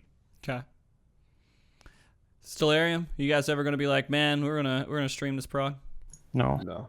Don't really Only if care you're about like casual and don't care about results. Yeah. Okay. Then you can stream, I think. I think the only thing will be videos are going to be released sooner and sooner. Because like if everyone's going to stream everything, then like, you know. There's no reason to hold the You videos kill for the it sake and of you literally integrity. just release your video right away. It's like it's not going to matter anymore. You're not going to wait for people. Right. Yeah, like I wasn't like awake when the video was released, but I assumed that you guys just released it like right after the second and I guess third kill that this came at the same time. Just like there's no reason to hold the video anymore at that point. Like you gave the second team like the respect of like waiting, and then yeah, go for it. Like release the fucking video. Oh, yeah, we actually Yeah, saw I mean that. people were on the fight streaming as well. I Yeah, mean, it was maybe either they. that, but like, if we were going to consider raiding the next day, we would have streamed it anyway on our alt clear, so I didn't see the point in waiting even longer than after each region had won. Maybe if it was just us that killed it, then sure, we would have maybe held the stream back or held releasing our video, but like GP had already won and NA too, so there's no reason to keep holding it longer. No, that makes sense. Completely makes sense. Especially if all the mechanics have already been seen too. Like, what are you revealing? Besides that enrage at the very end. So yeah, there's no reason to hold on to it too long. It was still awesome that you guys did hold on to it, at least for a little bit, until a couple people came in with those clears. That you guys are actually being considerate in that way. So thank you guys. I'm sure a lot of people will say thank you as well. I think in this tier as well, us releasing video is not necessarily going to spoil anything. Like this is, can you do the mechanics, not can you figure out the mechanics. Yeah, exactly. Yeah. I mean, you can see the video, but this is the last fight is completely an execution check. Okay. So we're kind of at the point where I'm going to start going through some questions here. Are you guys ready for a couple of questions? We might have to grab them. We haven't really had a lot of collection through the chat, but we can start trying maybe to collect a few of them here. And I do have some already prepped. And this is from our friend Gino here. And I'll ask this. I'll ask this to Angrid because this is directed towards him. What did the addition of Voxfall do for your group? We got his wings. Yeah, we got his wings. Yeah, I think it increased the memes per second in the team. Maybe I don't know. Yeah, that video was hilarious. Like, what were you thinking about Vox? You're just like, do you want my wings now? Do you want my wings? All right, and you're just like, I was trying to like just gauge the damage myself, but like I was like, do you need my wings for this damage that's going out right now? And then they was like, yeah, just do it. We don't need your DPS. So that's all it was basically. Oh my god, yeah. All right. So now it's a meme. Do you want my wings? Yeah, because then afterwards you're like, okay, here's my wings. Like you confirmed, my wings are out. To be honest, that meme is cool, but the one part where Raffter goes, "Nuke the bus." Yeah, nuke the bus. I don't know how that got overlooked. That sounds so funny. This is the kill. Nuke the boss. Nuke it. Okay. Man, I was not wiping to another enrage at 2-1%. Fuck that. That would have been tilted me off the planet. Yeah, a few people hit it, man. They did hit that 1% on it. That's rough too. Unlucky. Yeah, we had a 2% just like an hour before that kill, so it was kind of tilting. Okay.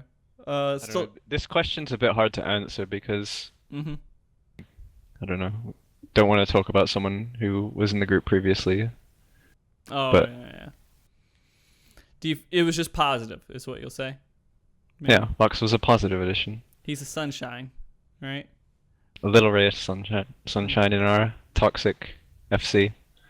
Gotcha. All right, I'm going to ask this question. I'm going to start with you guys over at Stellarium, if you're okay with that. What are your opinions on them adding a third difficulty? I'm all for it. I was hoping they would all along because the current tier raid content, in my opinion, is way too easy. So. Yeah. Well, I mean, that would solve the issue with a lot of people, I would think, if they added in that third difficulty to it. I think that's a good idea for like top end raiders, but like if you think about it, how many people are actually going to clear that? I don't think it's a good idea for Square Enix to do something like that. Super Savage is already going to be something, so. Yeah, so that's the weird part. The Super Savage is it's awesome that they're adding in like a new fight that's going to be really, really challenging, but I feel like it was just a sprinkle on top. I mean, everyone's looking forward to it. It's going to be cool, I'm sure. It's going to be nice, and it's going to be interesting because it's going to be a fight that we've already beaten, but like super amped up, and we're expecting it to be super hard, where we can't outgear it, and something similar to tight DPS checks that maybe A3S brought us. With lots more to it. But at the same time, it doesn't really add as much as I want for challenging content. Yeah, like I have kind of more of a casual view on it. Like I like hard raid content. I like to have more tougher raid content, but if you think about it, like what's it gonna bring to the game? Like how many people are actually going to be able to clear it? You know, it's not going to be. That's that okay, big, right? Like I think it's still well, good technically game, not. like it's something extra. Like if groups think are if they clearing added it everything, then yeah. to like the end of an expansion or something, that would give everyone a lot to do. Well, because in its current state, their patch cycles like completely nothing to do for the last 5 months, and Super Savage would solve that like instantly. Yeah. And hopefully, yeah. I mean, if we had, that's good. They're gonna add this in, and so like the very last fight that we're gonna have is a Super Savage fight in this expansion. It's gonna be a big Super Savage fight, but it's gonna be one fight. And so, man, I feel like there should be raid fights in the game that people just can't clear. Like they're just not good enough. I mean, they have the content, they've seen it, they know the story behind it and everything else. But there should be difficulty levels in the game that you have to feel good. You're like, hey, I cleared this. That's something that's special. But at the end of the day, the most that you have from this tier is like, hey, we cleared it faster than everyone else. It's not, hey, I cleared it. It's, hey, I cleared it sooner. Speedruns come into that. Like, yeah. It gives us stuff to do. But fucking balance. Screw speedruns, dude. Like, I think they nerfed it, so hey, we have spear now. The good thing about Super Savage is, if they do make it hard and they see the clear rate is pretty decent, at least they can gauge the difficulty level that players can reach, and hopefully they take that into consideration when they design the future tiers. Yeah, that's true. I don't think it's a particularly bad thing to have hard content either. Like, if they have facial content for everyone, or there's like, you know, maybe 50% can't clear it or something, like, it gives them something to work towards. rather than just farming for gear every week on classes that you don't like. Oh man, I really need to get my chest piece from my dungeon tank. Like, it's irrelevant. Be working towards like stuff that actually affects your main, I guess, would be the ideal. Mm-hmm. And I mean, I felt like, you know, WoW went in the right direction with this when they started adding these new tiers. Like, at first I was like, this is stupid. Why are they doing that? I don't want this content to be cleared by anyone. It's the same thing I did. But in the end, like, having those extra challenging steps was something to progress towards. And hey, we're a semi-hardcore group. We can clear the hardest content in the game. It takes us a little bit longer, but we can do it. And, you know, I'm a casual group. It'd be really cool. Like, I look at this guy, I'm like, oh, that's really impressive. He cleared this fight. Where is that, man? Like, and it can't be that difficult, development-wise, to do that stuff. I'm saying this as a stupid, ignorant person who doesn't understand what work goes into developing content. But I mean, raising HP levels and DPS checks and healing checks and adding in a couple of mechanics that would make it just that much more challenging doesn't seem like it is less development than it would be to create a whole nother fight. I think that it's wrong with the internal testing team. Like, if you got, like, I don't know, Angered or some other really good FC like Roxa's group or someone else to test the fights where they tune the DPS around our numbers or something like that, at least they know, like, the limits of what people can do. Like, I if don't the want to do internal testing, man. team is, like, not that great, then Hey, they don't know how to tune the values. So. Testing just ruins the game, like, it ruins the enjoyment. It just ruins the game, but, like, it's harder to tune harder fights without having good testers. I think they can tune a fight properly if they want pay to. us, I'd be Yeah, if you totally get paid down. to do it, I'm pretty sure you'll change your tune.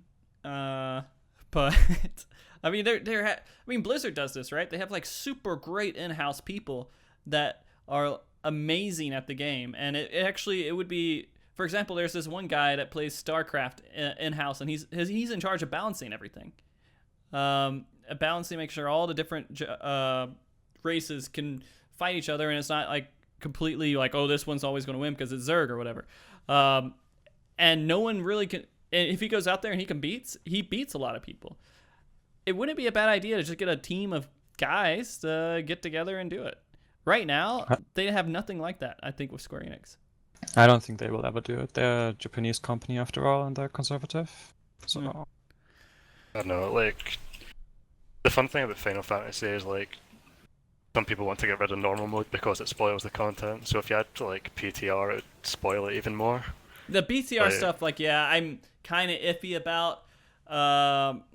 I don't know. I feel like the hardest content shouldn't be seen, but, like, you should see numbers and stuff way beforehand. Like, maybe they could do PTR on normal and see how people are performing on normal, and then they can improve upon that. I don't know. I do agree the challenge needs to increase. And Yoshida did say at some point when I asked him, I was like, hey, it's kind of weird how Heavensward turned out with difficulty. Like, it was really hard and it got really easy. Shouldn't that be flipped around? He's like, yeah, that's definitely what we're going to do for the next expansion, because that's how he feels it should be done. He just felt like the over-tuning of Gordius kind of put him in this little weird situation where they felt like they had to tune stuff down more. And so hopefully from this point forward, like, we have the easiest content. The second tier is going to be harder, and third tier is going to be harder than that. But I'm hoping that's true. Yeah, I mean, we can wait and see what Super Savage turns out to be. Mm-hmm. And hopefully the content that we have right now can hold you guys off for the next 2 months. It's gonna be a long 2 months. We have time to optimize. Isn't though. it 3 months? Well, 3 minutes. Well, this content, the patch started at. Oh, right. Yeah, a month after. I mean, it could be 3 months. Like, I mean, they normally that would take about suck. 3.5, right? So yeah, it's been half a month. What month is 3.5? No, it's been September, more right? than half a month. It's been It's been a month. It's been a month since early access, right? yeah. It's been a month I'd be- since it's been released. I'd be surprised if we see 4.1 in 2 months already. I'm hoping. We'll see. Maybe they'll give us some information on next live letter. I don't know. I do want to also ask this while we're in the middle of this. I'm going to ask you guys my own question here. Yoshida said that this was like Creator, but with a harder end boss. Do you guys agree with that? No. No. No. I think it is harder, but the thing about Creator and why it took longer is that the mechanics like Inception were very cryptic, and you spent a lot of time just wiping to that because you didn't know what the hell was happening. And on this boss, you can figure out very quickly what the debuffs are, and it's an execution check on top of that. And I think A12 was an easier fight once you knew what you had to do. Yeah. Like if I you were to agree go that into A12 both is of these easier, though. fights with a guide, I think this one would take longer. But I mean, that's my Actually, I personal agree with opinion. that. A12 was definitely easier than O4, like, I can give you that, but the fact that it took longer for groups to kill A10 from A9, the time it took from A9 to A10 to die was like double the time it took for everyone to clear. Yeah, all exactly. The top groups to Like, clear we- A9, A10, A11, like 3 times the amount of time or something. Hmm. Like the first 3 turns were like, I don't know, like a normal mode, like why is that even a thing? It kind of feels like this tier is missing the last boss, almost. Because the first... V1 may as well not exist. Yeah. Here's the It's a thing, joke. though. I think they actually did the difficulty because they have the 4.1 fight in mind. Yeah, I think so as well. So they basically just... I mean, even though they tried to tell us that we shouldn't consider it like an 05, but I think that's how they treat it internally. So they make it like a step kind of thing, like a staircase. Sorry. Right. Yeah. But it's, I don't know. I will say one of the biggest mess ups was 01S, 100%. That was a failure of a Savage fight. I can't say there's anything great about that. I can deal with 02, but 01 is just, it was too easy. Like, my group shouldn't be able to clear it within half of a lockout. I don't know. Okay. That being said, let's go back to these questions real quick. This is a question directly for Angered here. How do you tell which tank is doing callouts? I mean, by that voice. Yeah, there's a meme that me and Vox sound the same apparently in NA, but I don't know. Really? Raffter sounds way more tired. All right, let's take a second. Raffter, say a sentence here. Any sentence. Hello, I'm Raffter. Okay, Vox, say the exact same thing. Hello, I am the actual Raffter. No, yeah, you guys are fucking the same. There's no doubt. You guys sound pretty similar. Okay. Let's see. We have another question here. Okay, well, this is more of a statement. Kava said Square Enix did say that they'll tune it easier because they want people to get used to the new jobs and abilities and the signs. Do you agree with that should be a thing? Isn't I mean, that it's what something they Primals said. said? What are extreme primals for then? Yeah, Yeah, exactly. Primals could easily do that. I agree. And so, like, I don't know. I feel like there's the lot of the tuning could have easily came from Primals. I don't know why normal would have had any tuning to show them, because they even said that too. I think they said that they're gonna look at how normal turns out and adjust. But why would you look at normal? Because that's just really AFK, right? You could AFK through normal. Yeah, pretty much. Oh, I mean, if like 12 people can die in a Savage fight and still clear it, then it doesn't speak too highly for normal. Okay, I'm going to ask this question because Layla sent it to me like 5 times. He's worried that he's not getting through. Question for Vox. What eye level is sick like Vox now? Oh, well, he's definitely getting up there. I did a 15 last week, so I'm getting back into it. I don't understand the joke behind that. Could you explain it to me? That's a World of Warcraft question. He's asking what my item level on my Demon Hunter is. Oh, okay. I get it. I've been out for like a month because I had to do this game. Oh, okay. Are you going to be playing with Layla soon in the World of WoW? I mean, maybe. Are they recruiting? Mm-hmm. Are you guys recruited? There you go. Question sent out to Layla here in chat. Okay. Next question here. let's see. This is for Angered again. Anna Kendrick. Angered, are you going to be doing the speed kills? Pretty sure we will, yeah. Yeah, for most likely. As long as there's no Astro, exactly. I think we'll probably be there. I think even more so if there's no Astro involved, we'll be doing speed kills. Do you feel like Astro's not going to be involved? Maybe. I think it's a possibility, yeah. I hope it's not. Do you think you I would compete enjoy against the speed kills. entire Aether data center though? Say that again, Roxa. Maybe. Sorry? I said, do you think you can compete against the entire Aether data center again? Of course. Try. I mean, if we win, does that make NA look really bad or? Oh shit. Yeah. Roxa, dude, you're holding down the fort. You guys need to change your name to Delete Balance, which I think they kind of did, right? It sounds like it. Finally. Baby? I don't know. So do you guys all feel that like Astro's just gonna not? Is this just like you have no clue? You just don't know if it's not relevant anymore? I have a feeling that Astro is still, like, you know, the best probably. Compared to White Mage. Yes, he is. You might need the But you need- the you need, like- ridiculous RNG. You need the ridiculous RNG, yeah. Like, if you get that, okay, then Astro is probably better, but, you know.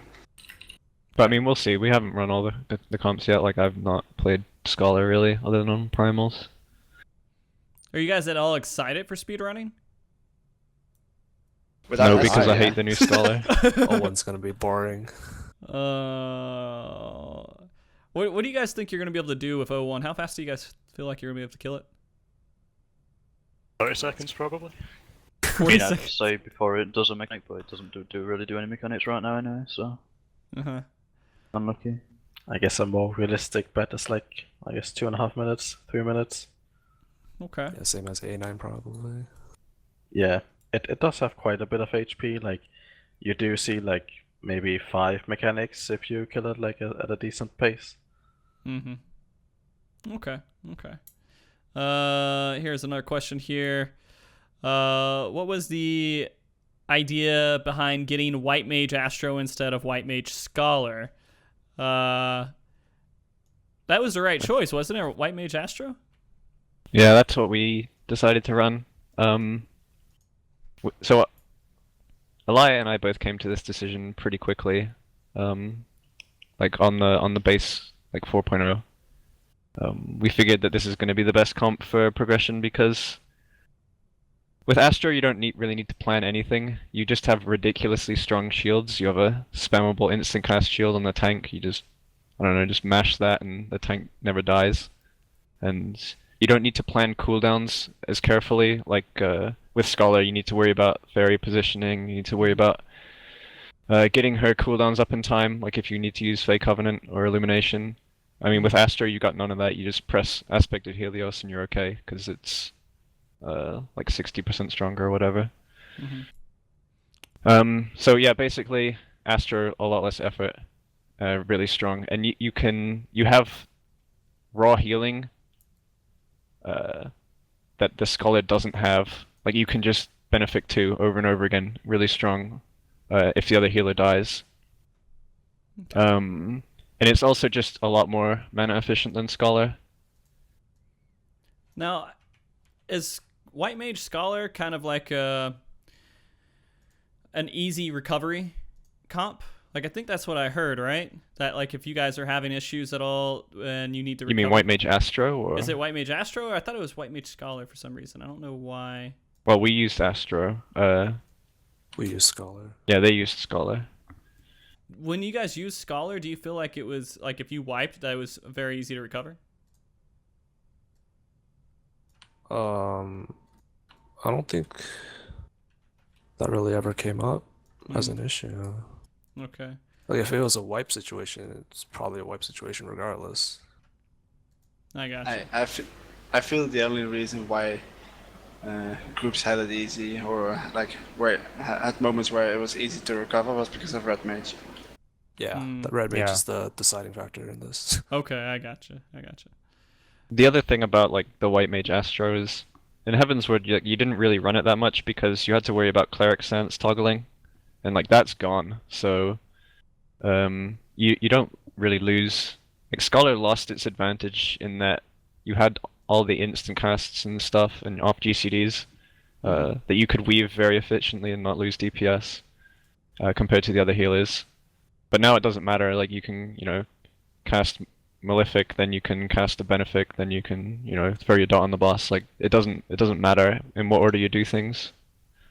Okay. So I think that's helped that composition a lot. And White Mage is just, I don't know, ridiculous right now. Never run out of MP. Yeah, that's Cure 3 for days. If that's a thing. I feel like Thin Air shouldn't be as strong as it is right now. Okay. I'm going to ask 2 more questions here, and then we'll be done with the questions. This is a question from Leo. From being a filthy casual, how do you train yourself to switch from years of being casual to mid-core and hardcore raiding? What's the best advice you guys could give him? Look at FF logs and actually study what you do. Play the game a lot, and yeah, I guess look at FF logs to look at what the better players are doing. Okay. You need to make connections. That's really important. That's the biggest thing, to be honest, is the people you play with. You need to surround yourself with other good players. Okay. And then like Go ahead. No, I was just gonna say, and if someone in your group does really shitty, should you like call them out on it? Yeah. I mean, yes and no. I think in the better group, I'm not sure about Angered, for example, but like in most of the higher end groups I've been in, you see less like blame placing on people like during raid because it's just not constructive. You learn that there's better ways to handle it rather than just straight up calling the person out and calling them shit. But there's a difference. I think we kind of know when we do something wrong. Yeah. But like, and we can take criticism we talk about it with the team if something needs to be, changed or we discussed. discuss how to handle it to make it easier or something. But I think if you want to improve, you need to be able to take criticism. Okay. You also need to be able to recognize your own problems yourself And, as well. Like you can't completely rely on others Look to at just yourself. keep telling you. Yeah. Okay. There we go. You should really just record your gameplay a lot and just keep watching it back over and over, and it's really easy to find your mistakes. All right. Last question here. Does Nerd Scream have a good chance at World Prog and second tier of Omega? Do you guys... Who? Depends on if they get the same team together again. No, Nerd Scream is a joke. So, what was it? D-Roy is back, so maybe. Yeah, but Nerd Scream was never a group.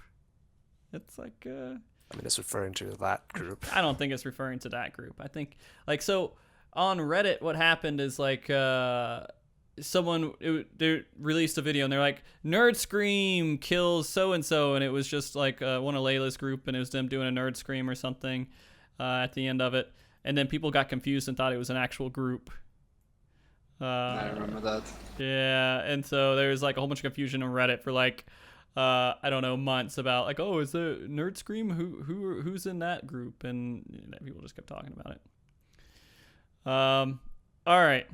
So, guys, that's pretty much it for the questions. That's pretty much it for the basic topics that I want to talk about. We'll get Xeno's request in here in a second. Roxa, hold off on that. No. Hold off on that. We'll wait a second for that. But I want to ask each of you guys to kind of, is there any last thoughts? Like, and we can go one by one here, or we can just go group by group. All right, Angered, you guys have any last thoughts you want to put out there in regards to the topic that we talked about today?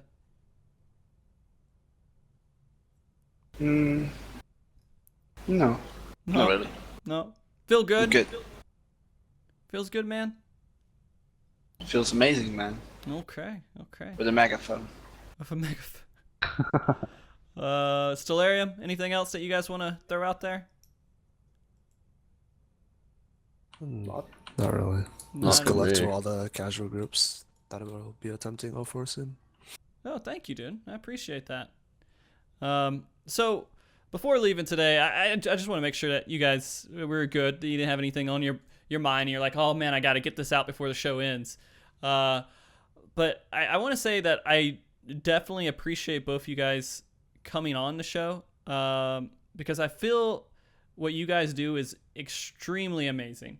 It's super awesome to watch the race go on. It's awesome to see that people are passionate, they're dedicated about something that they enjoy doing, they enjoy achieving this, and they like going really fast. At least I think you guys enjoy it to some degree, right? And so thank you for coming on and sharing us a little bit, helping give a little bit more insight here, both of what you guys do. And Angered, your group in particular, I did get comments from people who are like, oh man, you guys are so great for the EU community. Don't let that shit get to your head. I don't want you guys to be running around shitting on people, going on people's lawns and yelling at them. Maybe. Maybe. Okay. Yeah, Raffter. Don't go on other guilds' lawns. Leave Solitude out of this, okay? We're not going to talk about this today. We're not talking about that today. Jesus. But no, seriously, let's do some shout-outs here. From Angered first, Ayesa, do you have some shout-outs you want to do? Oh man, put me on the spot. I haven't even had time to think. Okay. Come back to me. All right, Raffter? I guess to our crafters, our gatherers, the FC, my boys on Lich, they know who they are, and our sponsors. Excellent. Rioszz? Definitely the entire RC for helping out with everything during prog. You guys did amazing. All right, Vox?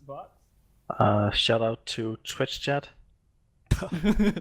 I'm going full Cena for this one. So yeah, you guys are amazing. Are you gonna get a Twitch chat embedded into your eyelids? Like, if Cena can get it done, maybe I can as well. Okay. What emote would you like to have spammed Fox for? Probably a PogChamp.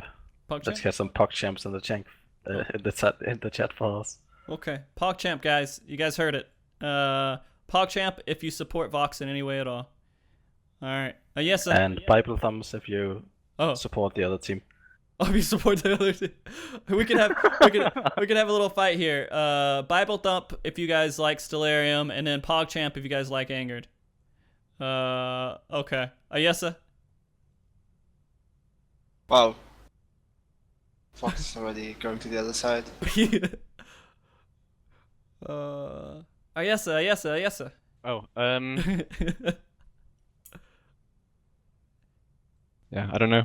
You don't care about anyone. You have no shoutouts for anyone. No, I have no shoutouts. Fuck everybody. The only person that matters is me. I was just, trying to see if I'd get paid to do a shout out, but like, no.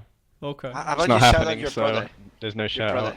Your shout out to your brother. You would like that. Oh yeah, I'll shout out to my brother for getting me to play this game. That's a good one. Okay. You shout out yourself too. Shout out yourself, Ayesa. Why would I do that? I don't know. Because you're egotistical? No? Okay. Whoa. All right. Stellarium, let's go down your list here. Roxa, you have any shout outs for anybody? I'd like to give a shout out to Kiri. He really went above and beyond and took it upon himself to help a lot with our crafted gear, and I appreciate the hell out of that, so thank you, dude. There you go. Shin? Shout out to Roxa Doncho for being able to make this possible. Oh, yeah. Okay. Raff? I don't really have any friends, mate. Just, I'll be your friend, dude. Nah, I don't know. What about the shout outs to the Scottish ninjas? Oh, yeah, just all my other Scottish ninja mains out there. Keep the ball rolling. I think there's only one Scottish player that plays this game. That's you, dude. Right? I don't know. Thanks to Roxa, I guess, and Aya. They done a lot of fucking crafting shit, and I don't want any part of that, so... Nice. Yeah, I'm sad Aya didn't get on the show, but he gave up his spot to make sure that you guys got on the show. So definitely shout out to Aya for being awesome. Because he messaged me. He's like, hey, because we did good on the race, can we come on the show? I was like, yeah, all right, man. All right, you can do it. Zepp, any shout outs? Yeah, shout out to Roxa and the Crafters, who did an awesome job, and shout out to my Star Wars friends. Okay, there we go. Roxa, can you appease Xeno? Alright, I will appease Xeno if Zepp can play a sound file on stream of my biggest fan. Oh, alright. Let's do this. I'll do mine All first. I wanted was to be hugged, embraced by Captain Roxa, holding me tightly in his lap, loving me, embracing me, kissing me, before he whispers into my ears, "Your DPS is shit." What? And shoving me down onto our bed, tying me up and I go, "But Captain Roxa, I can get better. I can do better. It's only Zeppe holding me back by slapping me." Oh my. And he replies, "You've had enough chances. Oh my. This is mature. You've had enough chances. I'm going to do to you what I did to Aya." And he begins to strip me naked and has my way with me because of my low DPS. What the fuck? Yeah, dog. What the fuck? I mean, this is a great way to end MogTalk today. I appreciate this. Jesus Christ, what the fuck was that? Oh. Okay. We did it. We got that out of the way. Oh, god damn it. All right. Guys, again, wonderful show today. I hope that people had a good time here. I definitely enjoyed myself here, talking with you guys and going through all this stuff. This has been a very enjoyable world race, and it was, for me, it was enjoyable, and it was enjoyable to see everybody go through and see, again, this tier, 1 JP, 1 NA, 1 EU, all in the top 3, and I hope that it stays that way, because I don't want any, like, one side, I don't want to say domineering, but I feel like I gotta say it after listening to that for some reason. Guys, thank you very much for coming on. Any last words before we go? Thanks, Frosty, for doing this for the community. Of course. Something. God fucking Cox, man. God fucking Cox. Of course, guys. Of course, guys. All right. Shout outs definitely to Twitch chat here, being here, watching the stream. It means a lot to me. Thank you, Andre Kane, for the music, the theme music we have. Thank you very much, Blizzana, for the layout that we have on the show here. And thank you to all the moderators that helped out today. I'll get this back up on YouTube as soon as I can. I got to process it. Hopefully, maybe I need to censor some of it after that last little section there. Have fun with that.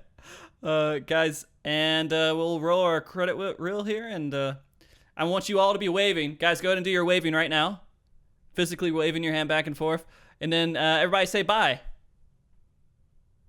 Ciao. Yeah. See you later. Bye. Phantom Bye. says hi.